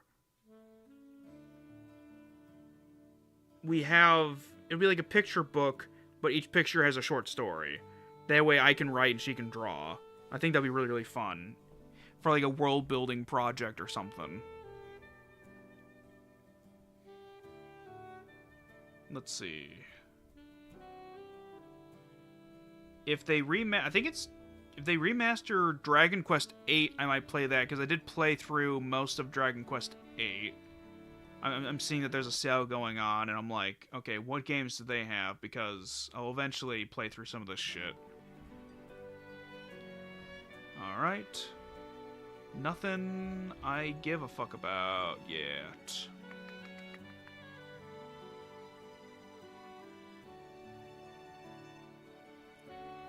Let's see.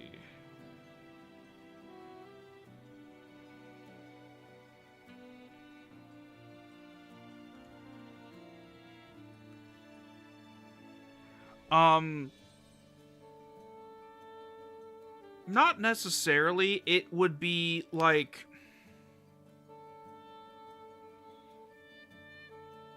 oh fuck, there's no good way. Basically, it would be like a bestiary. It would be like, it could be like a xenobiologist or something, because she wants to draw monsters and I want to like write stuff. So I'm like, it could be entries in like an ecological field study or something.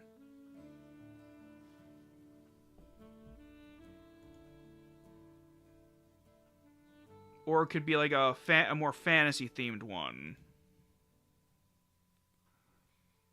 I don't own any of those, but that would be a good comparable. I'm trying to think of other...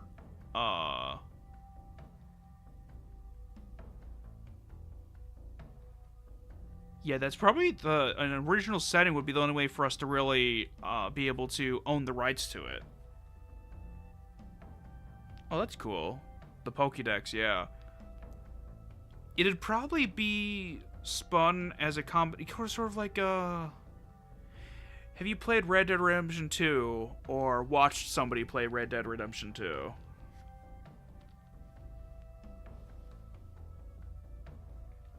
Alright, just I'm also going to be looking through some of my games for what I want to be playing with my cousin. Oh, alright, so basically it would be kind of like Arthur's Journal, where it would be like a sketch or a drawing and then like some story stuff. Like, it'll be like that, but like each story would be like quite a bit longer. Yeah, I don't think they've ever done good hand-to-hand.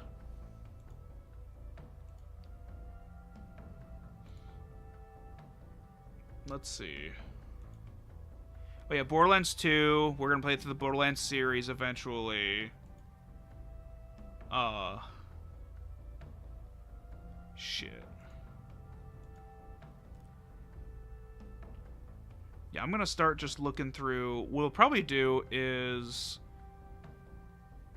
we'll do like a GoFundMe or something, or like a Kickstarter for it. But I'm gonna look through some of my games on Steam and just read off ones that come to mind that I'll eventually be covering. Alright, we got AI the Somnium Files. Potentially Alice Madness Returns. Arcade Spirits, which is, I think, a dating sim with arcade games. Baldur's Gate 3 with my cousin, as mentioned earlier. Bastion, probably. It's by the creators of, oh, fuck. The Greek one that came out, the roguelike that came out recently with a sequel. Hades, that's it. The Batman Arkham games. BattleBlock Theater. Maybe BioShock games. Black Mesa, which is the, I believe, fan remake of Half-Life 1. I'll try playing through that. The Borderlands series, as I mentioned. Perhaps the Legacy of Kain series. Maybe I'll play some of the newer Call of Duty if I ever get desperate enough. Because I played some of them in high school, and I'm like, well, he paid for several of them, so why shouldn't I play more of them? The Call of Juarez games, those I've played in my own time, but it'll be cool to play through them again. Do they not have, like, the fourth Call of Juarez game, the modern day one, on here? The online features? What online features did Call of Juarez have?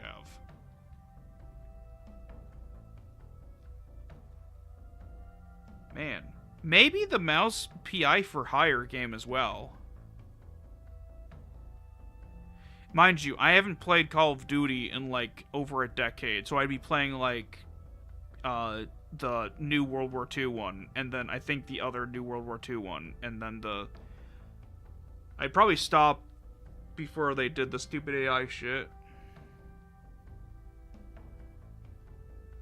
Oh yeah, the Red Dead Redemptions, I'll be covering those. Red Dead Redemption 1 is my second favorite game.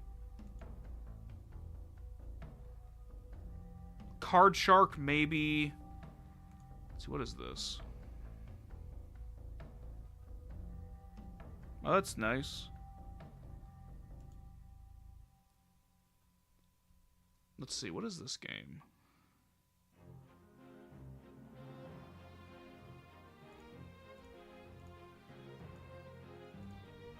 Oh, this looks cozy. Cast and chill, but, I heard that there's gonna be another game from the same people that's, like, you fixing up a cabin, and that sounds pretty cool. Castle Crashers. Potentially Celeste. I Need to Get Coffee Talk Tokyo. I'll be playing Control as part of playing the Alan Wake and all that stuff.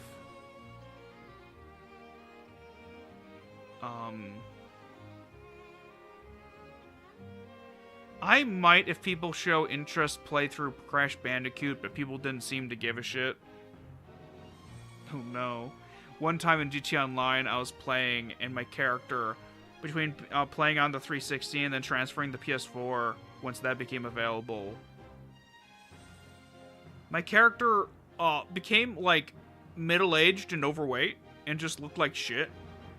And so, I eventually just started dressing like a midlife crisis dude that used to, like, imagine if Michael was less put together and, like, firmly divorced. And so I went on a heist, and part of the heist in the game was to grab some fighter jets and the boat ride over to, like, break into the place with the fighter jets. I was, like, texting somebody who's like, I'm doing this so I can buy my daughter a pony and she'll love me again. Because you can text people in-game, and I just kept texting stuff like, sorry I brought my formal attire, because I'm wearing, like, a messily put-together fucking suit jacket with like the necktie isn't tucked in, it's not even done right, shit like that. Just the worst put together man you've ever seen. Try to steal a fighter jet. He looks more like a Yakuza side quest character who's like too drunk to make it home. Oh shit, let's see. Maybe Cult of the Lamb one day, but that's like a far off, it's like low priority. Mostly because it's so long, from what I remember, until I get through all of it. Let's see, what is this? I own this. What the fuck is this? Arcade game. Okay. Cyberpunk 2077 I'll eventually play through, but that's far off. Maybe for when the next game comes out, I'll cover this one. Like, in preparation.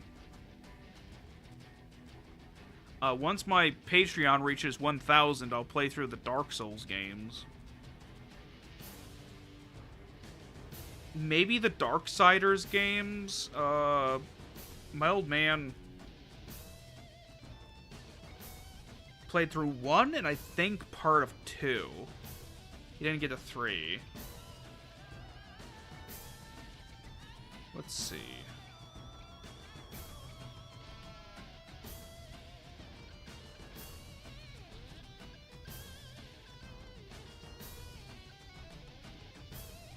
That's fantastic. I remember playing through just like missions with a friend, and we would take smoke and drink breaks while driving the highway in between the jobs. Maybe Days Gone. That's the sort of game where like he would have wanted to watch me play it. I wasn't super duper. Well, I might have at that time, but yeah. Let's see. What the fuck is this? Oh, okay. Dead Cell's got a fucking crossover. Okay. Let's see.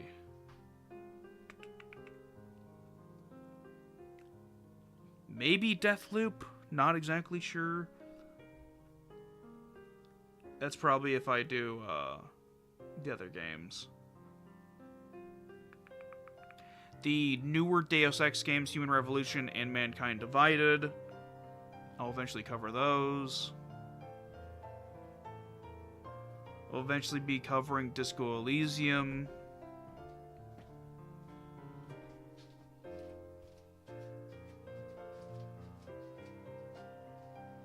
Oh no. Yeah, I generally play solo GTA Online since, you know, public servers are awful. Or I'd have some friends to play at times. Dishonored, that's the series that if I played those, I might play Deathloop. I had a friend who bought a PlayStation 5. Altogether spent probably like $700 just to play Deathloop when it came out. And I was like, I couldn't do that.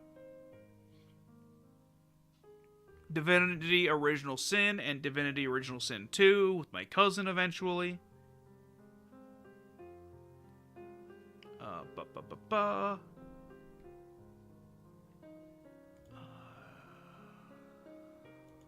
This seems gay. This seems like a gay game.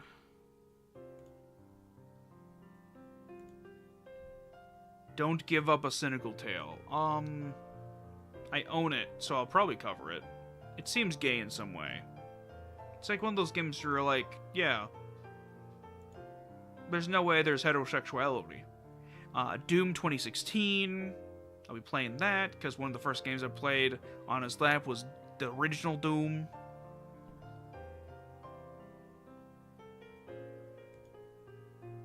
The Dragon Age series as an eventuality. Dragon's Dogma Dark Arisen is a firm maybe.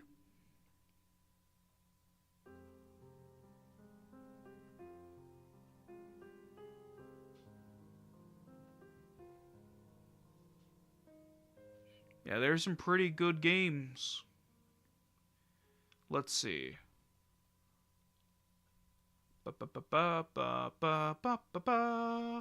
Dropsy is a game. It's a point-and-click hug venture. You play as a moist clown who goes around giving people hugs. And that sounds fun.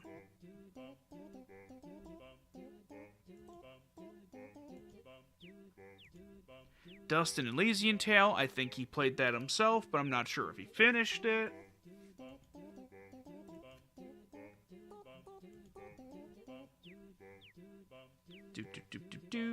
Skipping ahead. I might play I Divine Cybermancy. It's a batshit insane cyberpunk game, basically. Fable Anniversary, as well as the new Fable game coming out next year now. I think it's set for February 2027 now. It got pushed back to avoid GTA 6. I might be tempted to play the original Fallout 1 and 2 with some moderate modding and with my cousin watching. I think that would make it worthwhile. I gotta play through Far Cry 5 and 6, I believe. Because he didn't get to watch me play those. There's a bunch of the new Final Fantasy games I gotta play for him.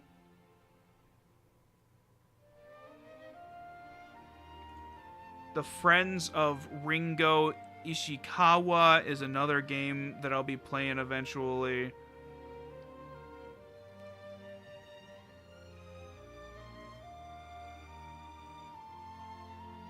It's sort of like Yakuza in a way, but it's like more old-timey. Yeah, it's like a side-scroller. Beat 'em up. That looks awful. That looks like AI generated. Not the game I was just talking about. I just saw a couple of games. Ugh.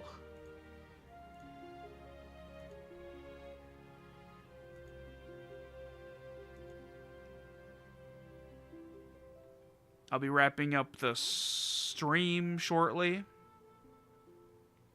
Not Ringo Starr. God of War, of course. God of Boy.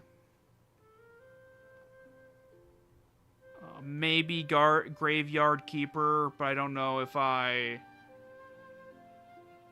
have the energy for that. Let's see. Gris is a sad girl game. I'll be playing that.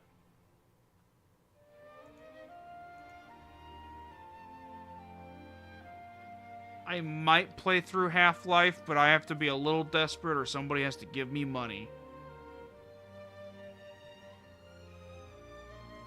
Not because I don't own them. I just kind of don't want to play them.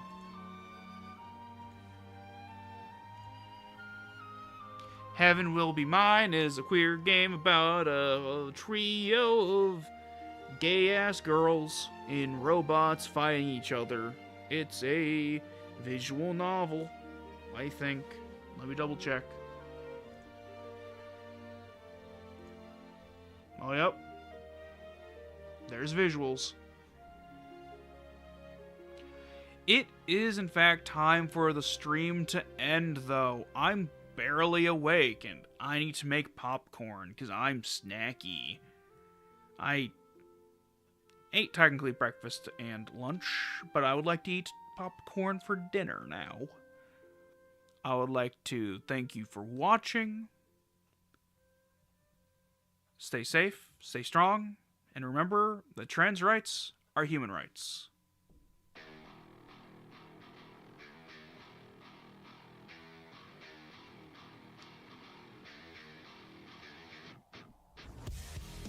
I hope that is enough time so I can end this now.